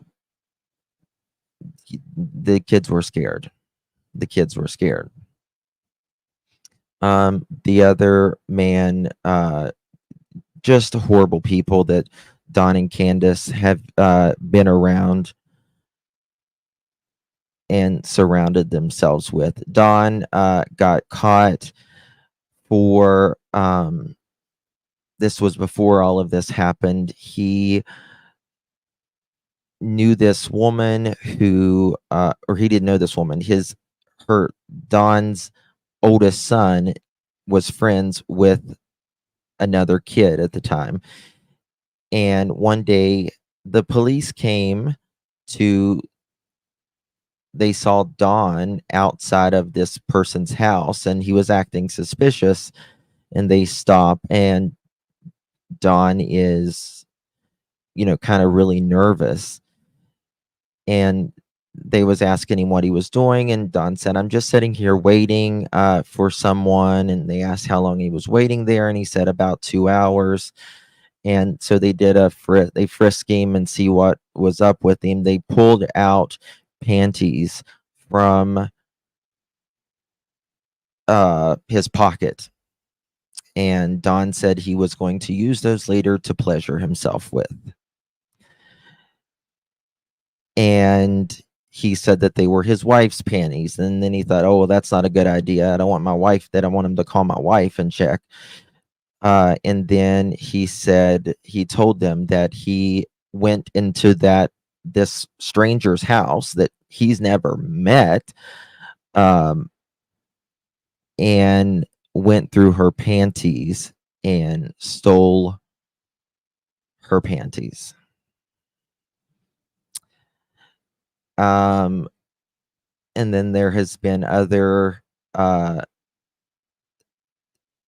things that Dawn has admitted himself to with his stepsisters when he was a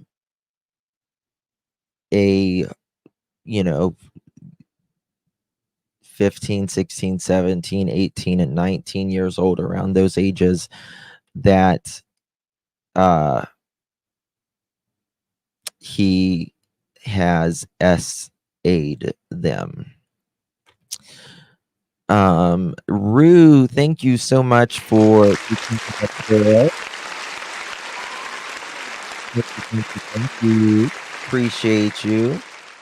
good to see you, my dear. Thank you so much. Really do appreciate that. Welcome to the family. Ruru, really appreciate you. Y'all, please welcome Ruru. Thank you so much, Bushi, for 3 months. So when Josie turns 18, are you reaching out? I won't be. It's just something that I feel like if they want to speak, they will. They will. He's, I mean, how old is he now? He's getting do you know how old Josie is now?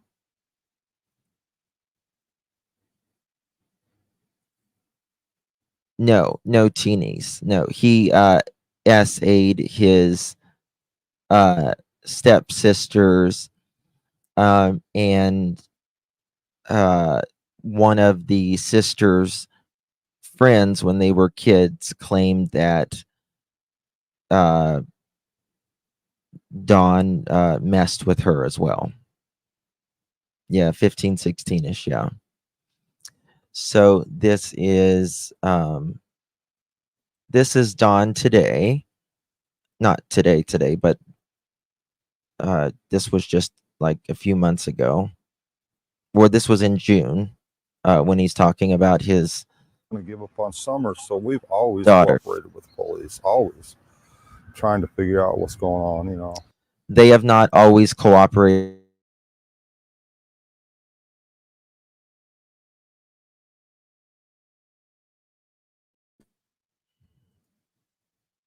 One second, y'all. My computer's having a time here. Ronnie Lawson, the sheriff of Hawkins County, has said that he has not cooperated with police, that neither one of them was cooperating, and that was quite a while ago. Well, we've tried social media, and that was a complete train wreck. I've tried going out and searching what little bit I could by myself, but that's tough too. No, we didn't. So no, I don't search anymore. I mean, I wouldn't know where to search. She could be anywhere in the world. We don't know. A lot of bad responses from people. They said, well, why are you coming here? Why don't you search down the road somewhere? Or, yeah, it got pretty sketchy going into some of them hollers and stuff and trying to ask people, you know, about have you seen our little girl or anything? They get real, people don't like it, you know. I'm an atheist, so as an atheist, I don't try to convert anyone into. We didn't want to give up on Why Summer, does so this- to atheism. I just mind my fucking business. Oh, that's a okay. That's a someone. Okay, whatever her name is there. All right, so that was this year. They stated that they no longer search for their daughter at all. It's been, again, 3 years since Summer Wells has been missing. This is Leslie Earhart. This was done the day after Summer vanished. Also, on June 14th, 2021, Summer Wells went missing June 15th, 2021. CPS was at the Wells home. And then 24 hours later, Summer vanishes.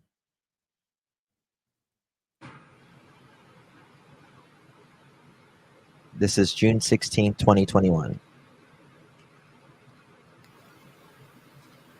Good afternoon, everyone. I'm Leslie Earhart, a public information officer with the Tennessee Bureau of Investigation. Thank you for being here and continuing to cover the search for 5-year-old Summer Wells.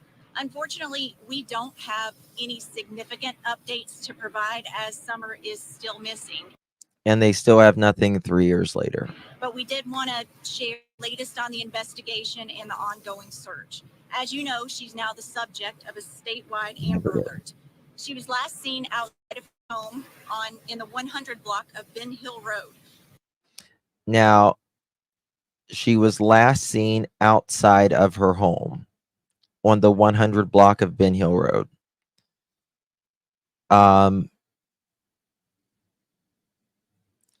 We know nothing about that. Don and Candace said that she was seen, she was downstairs in her room and she was abducted. So how was she seen outside of her home? Which is located in the Beach Creek community of Hawkins County. A family member reported her missing to the Hawkins County Sheriff's Office at approximately 6:30 Tuesday evening. At the time she went missing, Summer was reportedly wearing a gray pants and a pink shirt. She is believed to be barefoot. We do want to encourage the public, especially residents living in the area of Ben Hill Road, to check any trail cameras or security cameras that they might have that could have captured Summer on video or in photographs. We also encourage residents to check any crawl spaces, outbuildings, or sheds that would make for good hiding places. As we mentioned, the search is ongoing. There are a number of agencies involved. I'm going to turn it over to Sheriff Ronnie Lawson to talk more about the search and the conditions that authorities are up against. Sheriff. Thank you. So in the dispatch call, it says mother went for a walk and Summer can't find her daughter now. Is that what it is? It's like Summer or mother had went for a run or a walk. But I think the dispatch might have been confused on that. I think when, like Candace may have said, I walked over to my mom's camper, or I ran over to my mom's camper, but it's on the same piece of property. So there could be some confusion there. It's been a very intense 21 hours. Okay. This is the Sheriff Ronnie Lawson, who they have not given us an update on Summer in 2 years. Nothing. Zilch. Nada. At all. And he's had some problems, of his own with his son, who is now an RSO. He got like 19 years, 18 of them suspended, and 1 year in jail, county jail, not prison, county jail. I would say if this man would put on a turtleneck, he would look like a broken condom. Searching, a lot of investigation by 19 different agencies.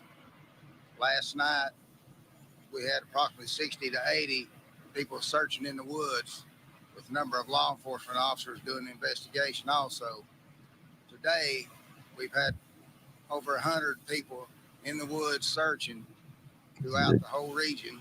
D-head. We also have agents with the TBI and the FBI assisting my office. We jointly investigating this whole circumstance. Our main goal is to find Summer and find her safe. We have plenty of help. We don't need any assistance from the local people. We have the professional people out searching. It makes me so mad. Appreciate everybody, their contributions. It's been a tremendous outpour from the community with the water, the food, and the snacks. It's just overwhelming, and it's a very intense investigation. I know the public needs to know things, but it's ongoing, and we will release things as we can when we can. But our main goal right now is to find Summer. We'll take a couple of questions, but keep in mind mind, we can't discuss specifics of the investigation. Can you talk about the area back here? Absolutely. It's very dense. The terrain is tremendously hard. We have virtually no cell phone service. The radio systems we use, which is not that good, we have very little radio communication. We do have several command posts setting up, but what makes it so hard is the communication between the boots on the ground, searching the woods, and different agencies and officers, and it's very hard to communicate. And we're not. This like, was the day in after these small Summer went towns missing or in towns where you 2021. got a lot of cell service, and just for instance, when we get texts from the media, you may text and we may get it an hour later than we. So, a thing that kind of reminds you about the Sebastian case and the Summer Wells case is that Summer was barefoot as well. She was most likely barefoot when she went missing. Some people believe that she wandered off. Her parents said in their first interview that they did 13 days later with the media, which I'm going to play here shortly, said that someone abducted her. We have no way to reply to it. And the same way with the officers, and the ECOM Central Dispatch has done an excellent job. TBI has their command post. It should arrive soon, and we're going to continue on until we find Summer and put this case to rest. Do you believe there was foul play involved? Yeah, right. The family are cooperating, and it's really too early to tell. We're still basically just gathering information, and we're in the search mode right now. Switch from missing child alert to an Amber alert. What goes into the decision of putting that Amber alert out? Can you clarify the difference? Sure. After the initial search and as we developed more information as part of the investigation, our team made the decision to elevate the alert to an Amber. And what's the difference between those two alerts? An endangered child alert is a mid-level. This case with Summer Wells and the case with Sebastian Rogers, there was, probably, do you think Summer, I think probably Summers, more people searched at Summers. It's pretty close probably, but there was a lot of people searching in Summers' case, a lot. And there was a lot of people in Sebastian's case. Neither one of them, they found anything, any sort of evidence that says, nothing at all. TBI covered both of them as well. Where a child could also in Summers' case, the FBI card team, which is a special part of the FBI, it's a child rapid deploy. They said that there's really no sign of a stranger abduction that the TBI states. So there was supposedly a red or maroon pickup truck that may have been in the area the day of or the day before. It says in some media that they were wanting to potentially speak to, with a ladder rack and white buckets in the back. Yeah, child abduction rapid deployment. And that truck has never been located or the person of that vehicle to this very day. Some people believes it could be something. Some people says it's it's nothing. Potentially So be in we don't know. danger. An Amber Alert is, we issue those when we believe a child is in imminent danger of bodily harm or death, and it's the most severe alert. It appeared to be that she walked away from her home. Why was it upgraded to an Amber Alert? Can you clarify that just a little bit more? Well, the bottom line is we don't know where she is at this time.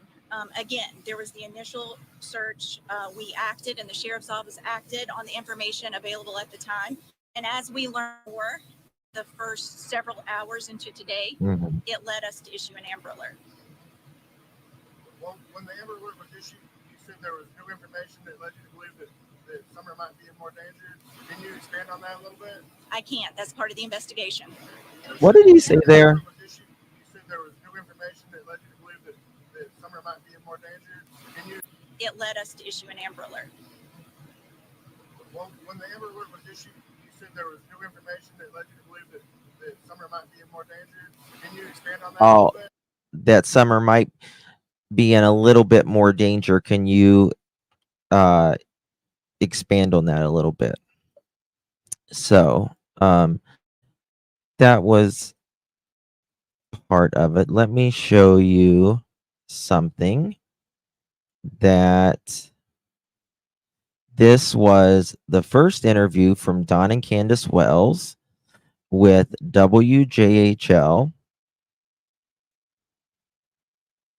This is Candace Wells, who is Summer's mother. Don Wells is sitting right beside of her.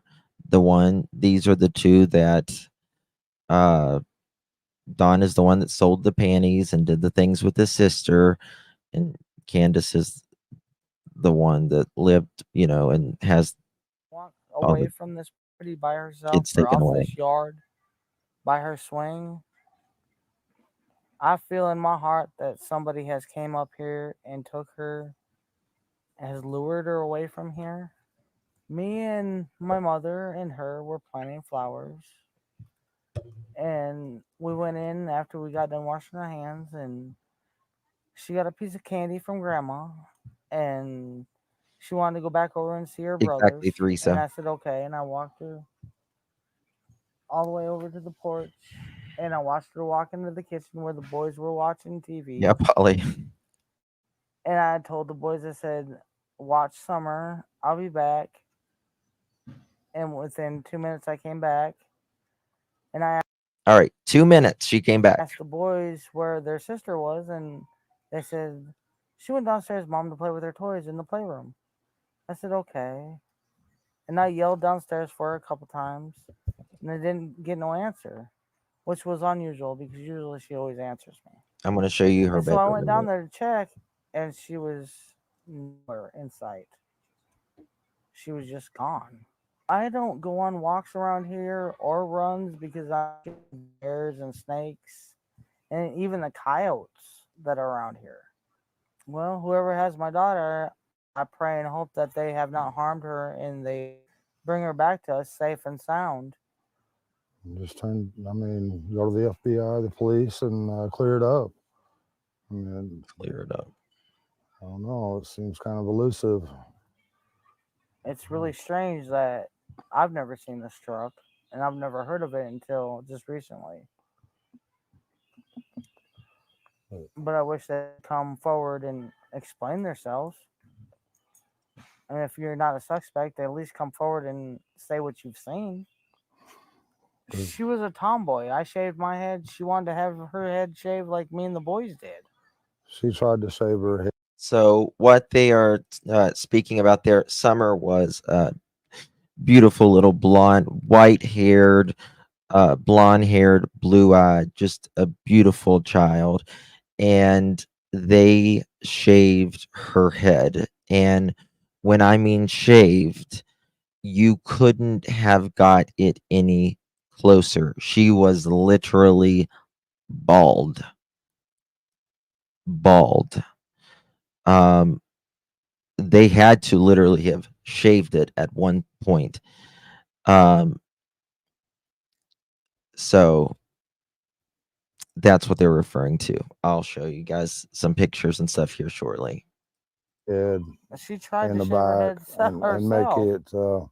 I think you can see it in some of the pictures, and it was getting out of control. So we decided to shave her head off and let it grow back long, and she shaved her head to so she wouldn't feel bad, and but it didn't bother her at this point.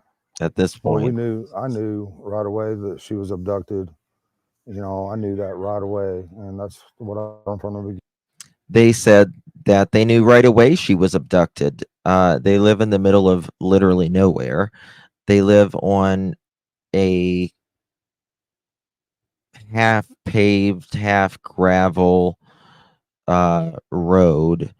It is a one car road. It's so narrow that if you meet a car, one of you has to back up so you can, get to a spot where you can pull over.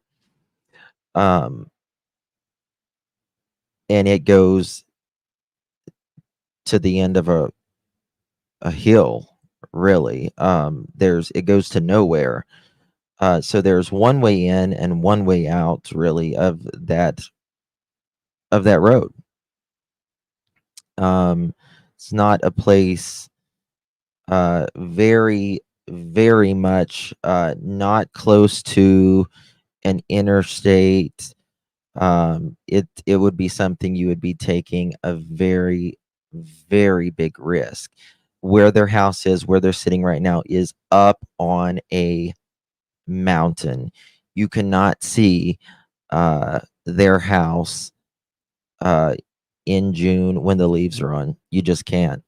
How would someone, this stranger, how would they know that summer or anyone lived there, for that matter? No dogs bark. They had all kinds of dogs. Those dogs, it's so obvious to me, in my opinion, that these two people know a hell of a lot more, in my opinion. Beginning, but they have to go through their, I forget the word. Investigation. They have to do one step at a time, I guess. But I'm sorry that they had to spend so many man hours in these woods and everything. I've seen them limping, and This is where Don is apologizing for all the people looking for his daughter. They're limping and all of this. I feel bad for him. Rather than feel bad for him, you should just thank them, right? everything else, and I feel for them. But I just wish there was a way that neighbors could search neighbors' houses, and then if they're not willing, get a search warrant or something. But there's just no way you can search every single house, in the eastern United States or whatever. But I wish there was a way. Just thankful for the person or persons that's doing that, out of love, and trying to get information and trying to get her found. We thank them from the bottom of our hearts. That means a lot. And we thank everybody who's trying so hard and praying so hard. And she's an awesome young lady, and we just want her back. But, yeah, there's always going to be haters, and it's always going to be that way in this world. And we just want to focus on the good friends and Christian people that are trying to help us and praying for us and praying for Summer.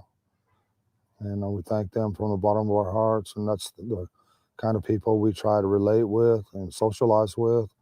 So we don't know anything about, no red truck, or we hardly know many of our neighbors. I mean, because we just try to be around good people. That is not true. He absolutely knew his neighbors. In fact, he was down at one of his neighbors' house just 3 hours after she went missing, saying he'll see her in the resurrection.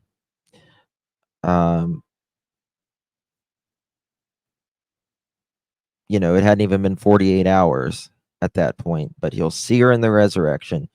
It was case sealed. She's gone. Someone abducted her. I'll see her in the resurrection. That's it. That's what it's been. That's what it's been the entire time. I mean, and we do have good people in this area. We found out since this has all happened. We got some real good neighbors and good folks everywhere. But The most important thing is to bring Summer home safe. I'm sorry that you feel this way about us, but we love our children with everything we have. We've never went without, thanks to Summer's daddy and my husband. He's always provided for us and has worked as much as he could and can and still is.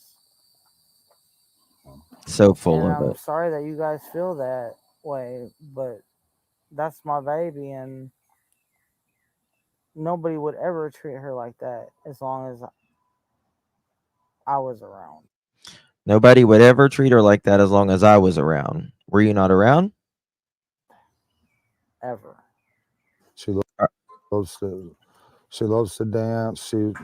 She would always want me. She says, "Daddy, hold my hand so I can twirl." And she would just like to twirl and twirl and twirl till my arm got This tired. is Summer's dad right here. You know, but Don Wells. And you know, I put out there that one of Summer's favorite songs was Godzilla, and they say, you know, and they're jumping all over me about past tense was, you know. Well, I'm sorry about that. From the beginning, they used past tense with Summer. She also This liked is what he's song, referring to. by New Breed. It was called House, My House. She sung that a lot of times when I played on TV. She loved to dance. She liked to think of herself as a princess, and you know, and all that, like all young girls do. And She loved Frozen. She loved to be that Elsa, and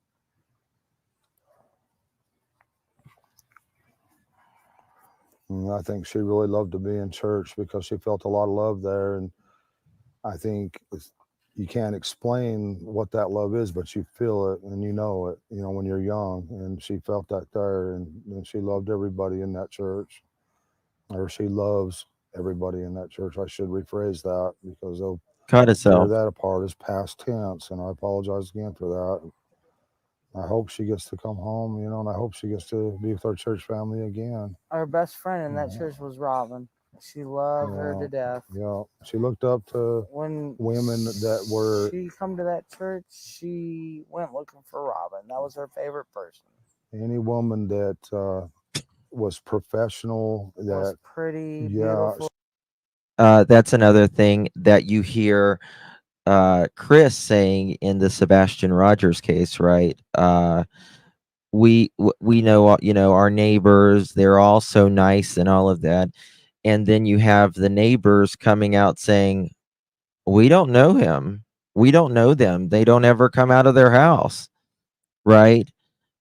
Chris said in his interview that the neighbors all know who Sebastian is. And you have the neighbors saying, well, we didn't even know they had a kid. Some of them saying, we didn't even know he had a kid. And, you know, the neighbors really didn't, the neighbors that did know him, Chris and Katie, they weren't really fond of them, shall we say. she looked up to those kind of women. She, you know, they were, the word I'm looking for, I can't think of it, but she looked up to them. Educated? She'd give them a run for their money every day. She'd give them a run for their money. And there was times, you know, we'd be, you know, at our boys like, don't do this and don't do that. And next thing you know, the stick would come up just whop them, you know, and be like, Summer, don't do that. You Summer know? was the boss of the family. She's She, typical girl. when they get out of line, she'd put them in line. She'd do her best. She loved to play in the mud and the water and swing on her swing and enjoy dirt. When I run the lawnmower around, she would run behind me. When the boys run their bikes around, she, as fast as that little bike could go, Exactly, Vic. she would be behind them running and keeping up with them, no problem. You know, she loved to run. She just loved to run, and she could pull herself up on that swing, her full body weight with her two hands, and she could do that. None of the other boys can do that, but she can. Was she in school yet? No, she's going this year. This was supposed to be her first year of She's been. kindergarten. We did all the what? I took care of everything. Yeah. I had her already taken all of her shots and registered in the school for ready for this year. Now, this was day 13 that they did their first interview. Again, Chris and Katie, they did their first interview on day 7, which was the first day that law enforcement said, we are scaling back and we are going to be investigating more. Don and Candace waited till day 13 before they chose to do any interviews. Even the very night that Summer went missing, Candace was allegedly inside of the house. The police was wanting to speak with her, and she didn't even want to go outside and speak with the police. She was just up there, like walking back and forth, playing with her hat, according to Allie, which is a friend, an ex-friend. She's no longer alive, of Candace. So you see, there's another kind of a questionable, why does it take, the Wells and the Proudfoots, week to weeks, for them to even, 7 days, and I think it was 8 or 9 days before the Proudfoots actually did a actual news interview, and then 13 days before the Wells would end up doing anything. Registered in school that closed its doors that June forever. Yeah, she says that she had Summer registered in school. Remember, this was when the pandemic hit. My opinion, they got, people was getting money during the virus, and I believe that the family system really declined at this time. Dawn is a well-known cokehead, and Candace will do, at that time would do just about anything. And it was just a turbulent life for the kids. And I think the family system really suffered. And just my opinion on that. I just never expected for anyone to get a hold of my heart like she has, because I try to guard my heart as much as I can, but she holds my heart in her little hands, and I love her with all my heart. I mean, I'd do anything to have her back. Your little girl. If there's any way, if you can find it in your heart to please release her somehow, I don't know how you might do that. I mean, 'cause you're probably scared of going to prison for the rest of your life and everything else, I'm sure. But please find it in your heart, have mercy, and Yeah, it sounds like, please release her.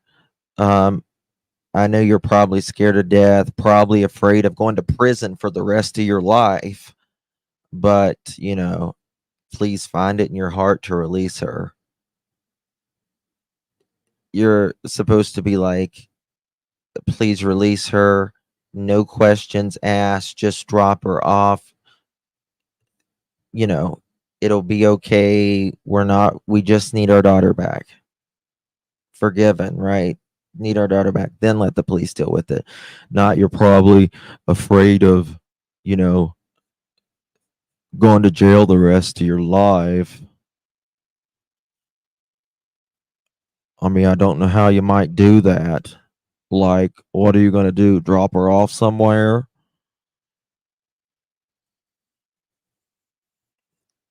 find a Just way of letting her the go, absolute and where we can get her bags. back. And just please have mercy on her, and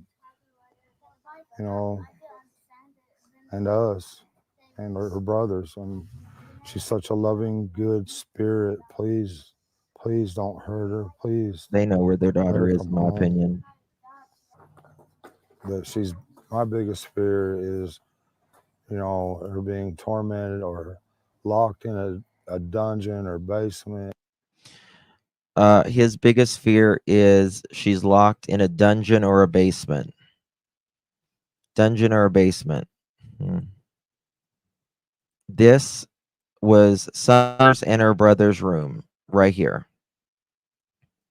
This is actual pictures. This was Summer's room right at a week or so right after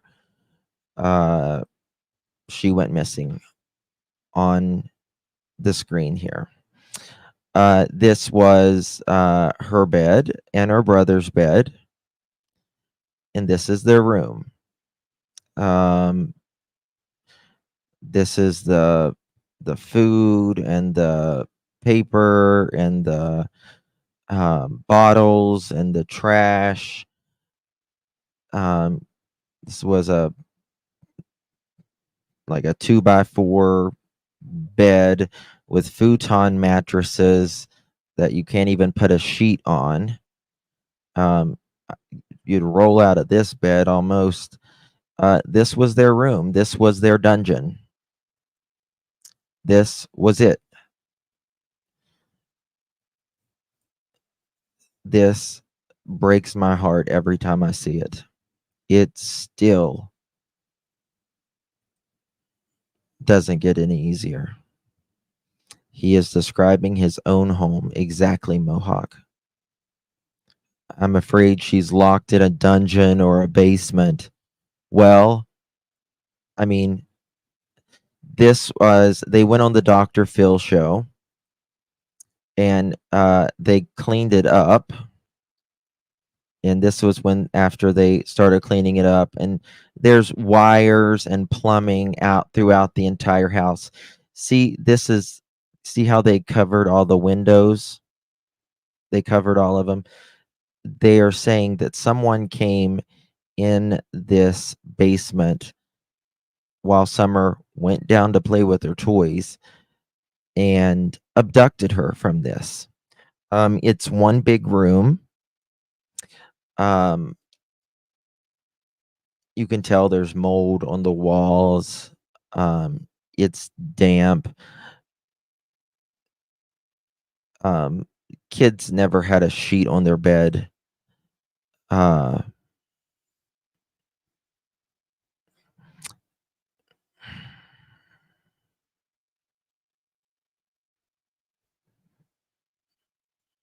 Never gets easier. She was not taken out of this house, in my opinion. I mean, there's nothing that will ever convince me otherwise. Or something, because she loved to be outside all the time. That was her unfortunately, her downfall. 'Cause a lot of times the boys would be. That was her downfall. That she liked to be outside. That was her downfall. That she liked to be outside. She lived up on a freaking mountain. Nobody even knew y'all was up there. Like nobody.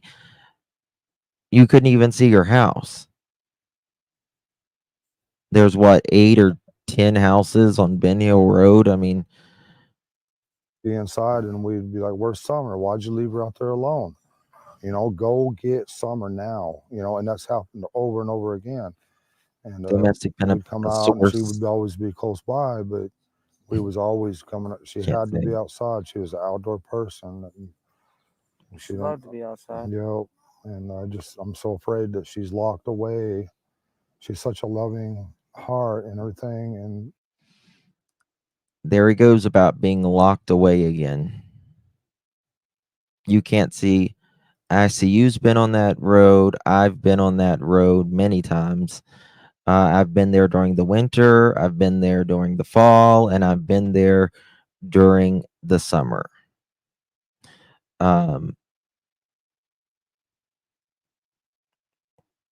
Unless the leaves are off and you can see the house. Even when you're down at the driveway, even of the winter, you can't even, I couldn't even see. But if you can see the house of the winter when you're coming, when you're down Ben Hill Road and you're driving back, you can see a little bit of it. And then as you're coming in, you can see it of the winter. But of the summer, when she went missing, you don't know that there is anything up there. I'm afraid that she won't be able to, I'm blocked away where she can't be outside or play with a puppy or anything, love nature, But you said that was her downfall just now. That's my greatest fear, that she's not able to do any of Enjoy these the things beautiful anymore, outdoors. or that she could possibly, I don't want to think she's dead, but it's a possibility. Now, this is the part. I don't want to think she's dead. This is, again, day 13, the first interview. Watch Candace. The camera flips. Watch Candace. I don't want to address all the negativity. I just want to focus on the positive. But it's a possibility. I don't want to address all the negativity. I just want to focus on the positive, because possibility. I don't want to address all the negativity. I just want to focus on the positive, because That's very interesting to me, the human behavior here. Don says, I don't want to focus on that she could be dead. And then Candace gets her eyes get really big and her head goes like that. And then Don says, we just want to focus on the positive. And that's the only time you can hear Candace overspeak Don here. And he's like, and she's like, and find our daughter, because she needed to feel something, the anxiety, in my opinion. it's so easy to get, lost in that negativity and stuff, and it's just not worth it. So I'm just, I appreciate y'all, the good things you say, and your prayers. That's awesome. When my sister came missing, I was in between Arkansas and Tennessee. Okay, so this is, oh, she looks very medicated or drunk or something here. This is not the first family member that has went missing in Candace's family. Candace, her sister, went missing. I think it was 2009 in Wisconsin. and she was married, and she had kids. It has nothing to do with Dawn or Candace or this case. Her name was Rose Bly.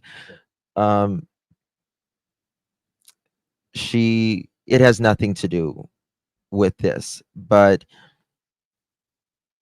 Rose's case is still unsolved to this day. And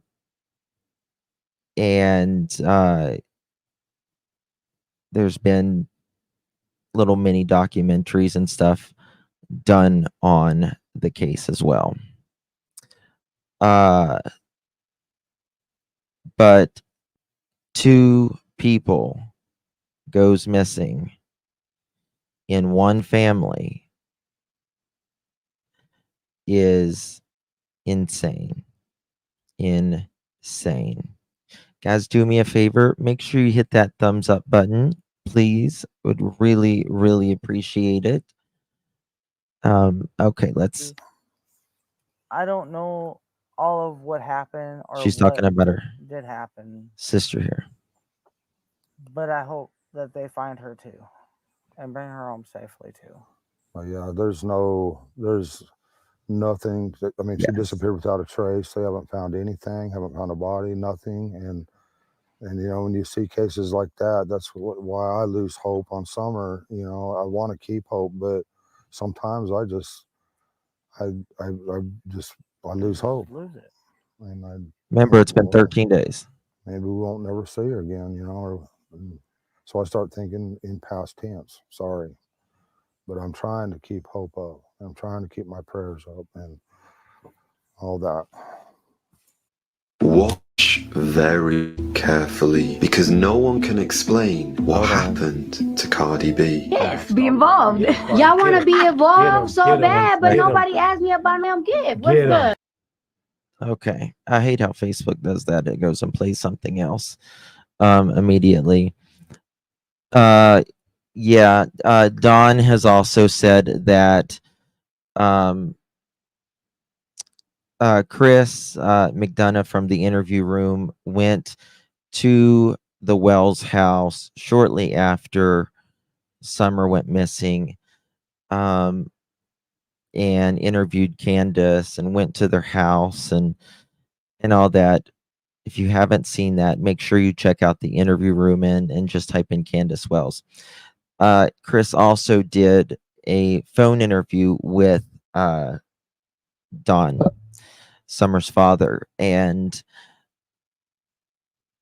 one of the things that has always stuck with me is Chris said, Don, what do you think should happen to the person that did something to Summer? Should they go to prison for the rest of their life?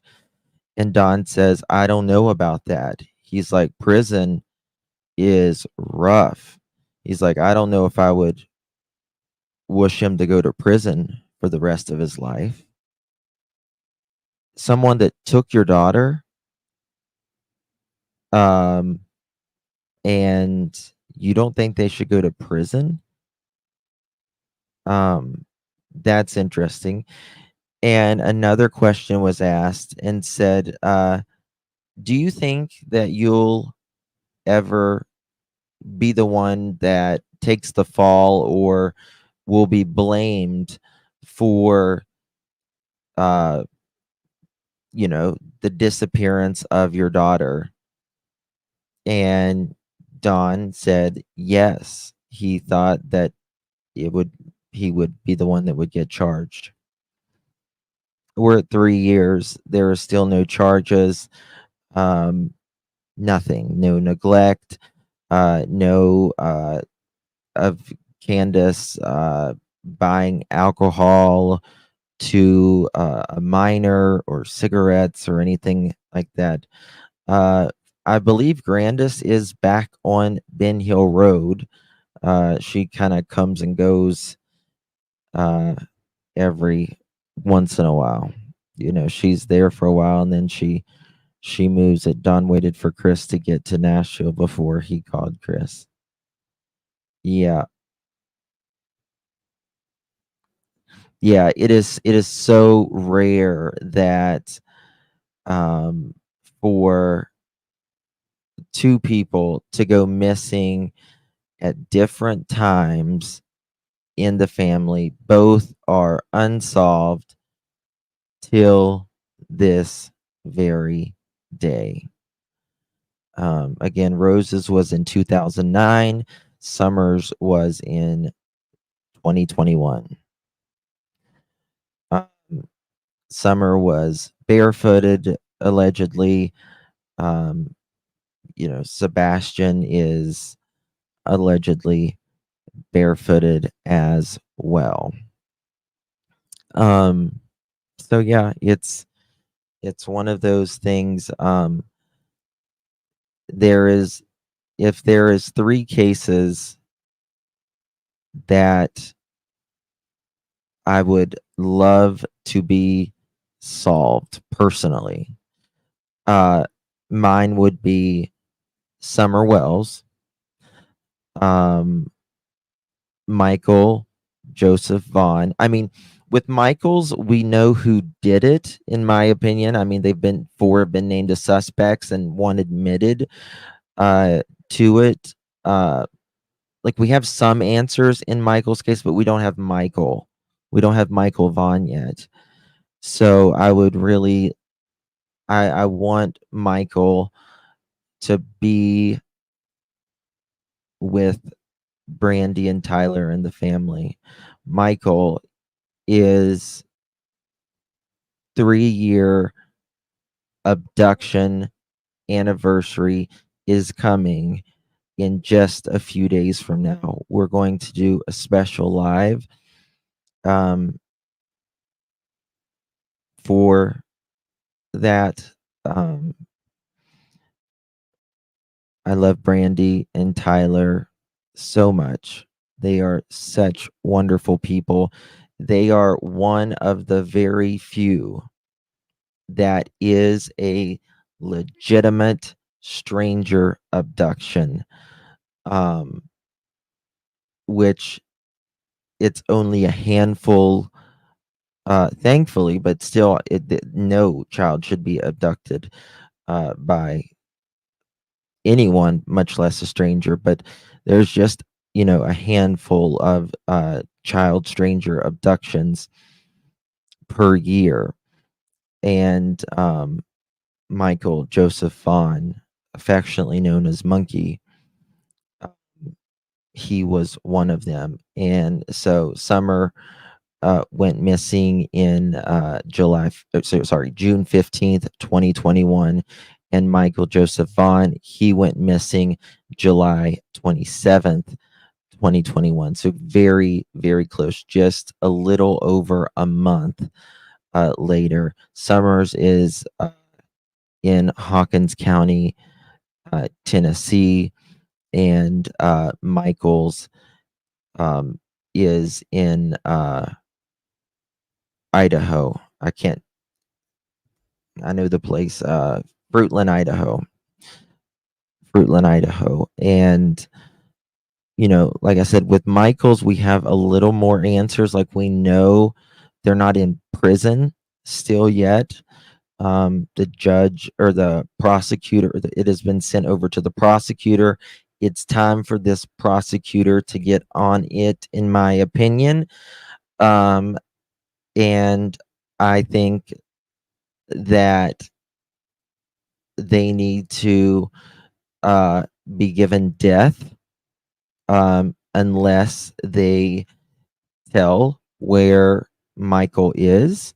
Then they can receive a life sentence. That's what I would recommend. But that's something that's up to law enforcement and what the family suggests.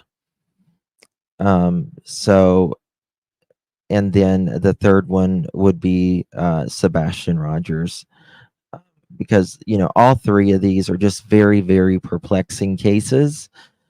There's nothing that will ever convince me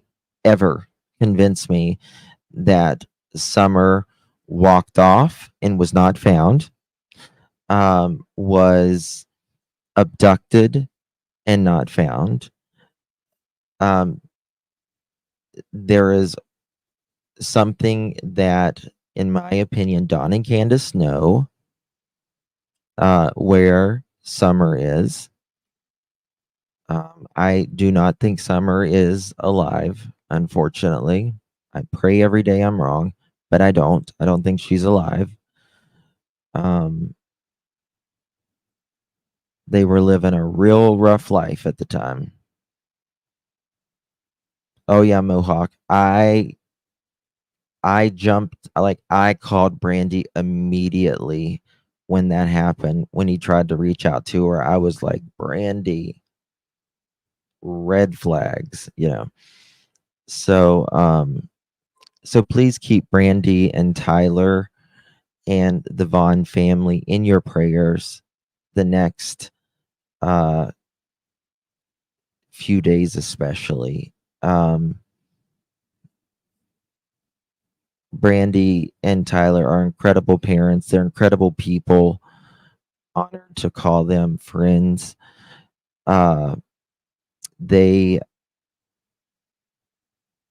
Brandy still sleeps on the couch every night, waiting for Michael to come home. Still to this day, even though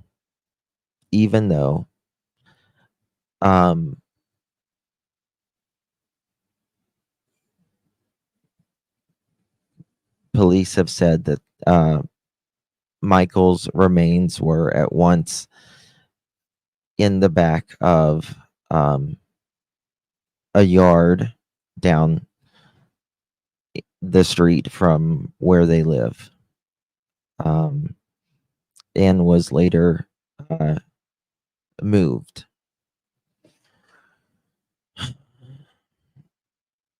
It's very unfair. It's very unfair that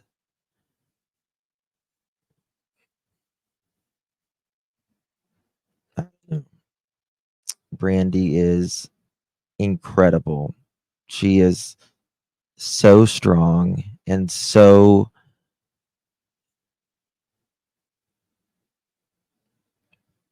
just kind. Just a kind person. And their lives are never ever going to be the same. Ever going to be the same. And then you have Don and Kent, you know, Brandy, she talks to law enforcement every day. Every day. Every day. And you know, I've spoke to law enforcement, Fruitland law enforcement in the past, and tried to ask them, you know, questions about the case just to get the right facts on it. And they, you know, just love Brandy and Tyler and the Vaughn family. And then you have people like Don and Candace. I don't even know where to search for her anymore. You know, right? Nothing. They do nothing at all. And then they haven't spoke to law enforcement in over a year. How long has it been, ICU, since when Ronnie Lawson said that the Wells weren't even cooperating? When was that? Don never searched once or even asked the police. Yeah. No. And then you got, right, the Proudfoots, who did invest some money for billboards. So that's good. But don't make an effort any other way. Right? don't make money. Just don't do anything, right? Sorry, I was reading your thing back. They don't do anything. He goes to work. She goes to work, and it's back to it's just back to normal for them, like nothing ever happened. And Chris got what he wanted, right? He's got his daughter, he's got Katie, and Sebastian's out.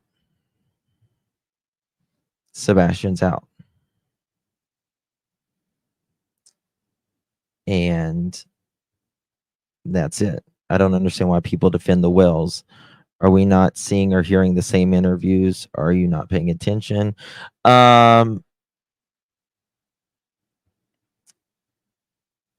There are a few people that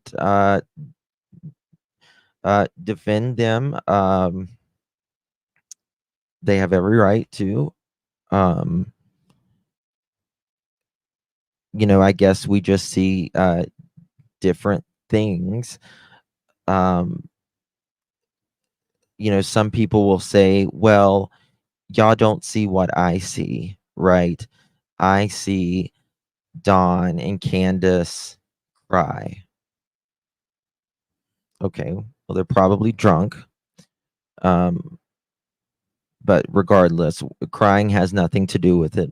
Looking into someone's eyes and saying that they're a nice person has nothing to do with it. You are not a nice person if you have admittedly essayed your stepsisters, right? If you've broken into people's homes to get their panties, right? If you have lost every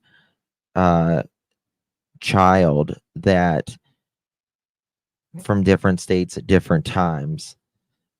And plus, just because someone is nice to you doesn't mean they're just showing you that side of them, right? Look at the police reports. Actually, hold on a minute.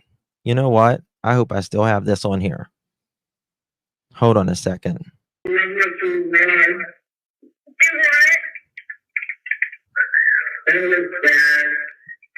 This is Summer Wells screaming in the background.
Okay, so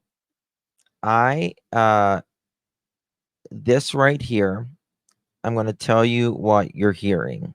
This is a 911 call of Candace calling the law on Dawn. In the background, you hear, "Mom, Mommy, help me, help me." And then Candace says, "What are you doing? He's trying to hurt my daughter." Right? Great people, right? Real great people. Real great people. I'm going to play that one more time. I want you to listen.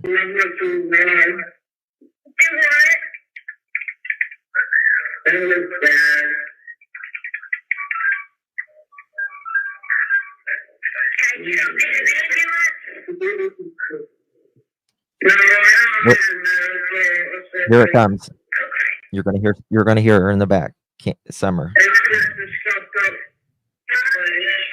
Here it is.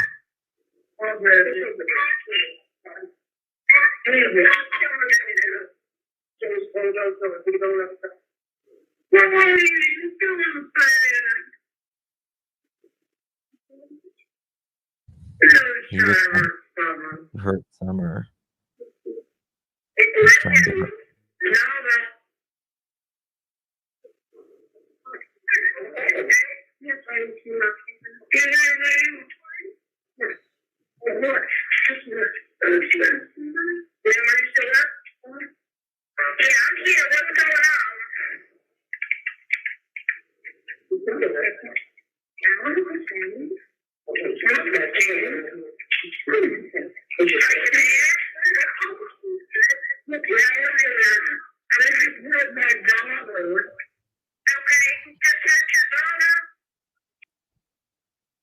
He just hurt your daughter? Candace told someone to get her dressed.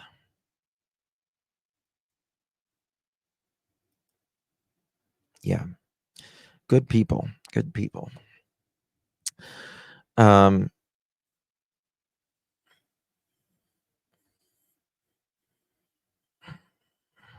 If that's good people,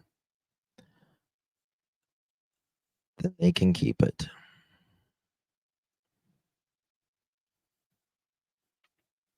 If he tried to hurt his daughter that day, Summer, and sadly, even today, that is the most we have ever heard Summer speak is on a 911 call. There's another video of, I think she's trying to sing her ABCs or something, but that's the most we have heard out of Summer to this very day is from a 911 call that she is screaming help, that her father is trying to hurt her. Yep, in the car, Melissa. Yep. She knows A through E. Yep.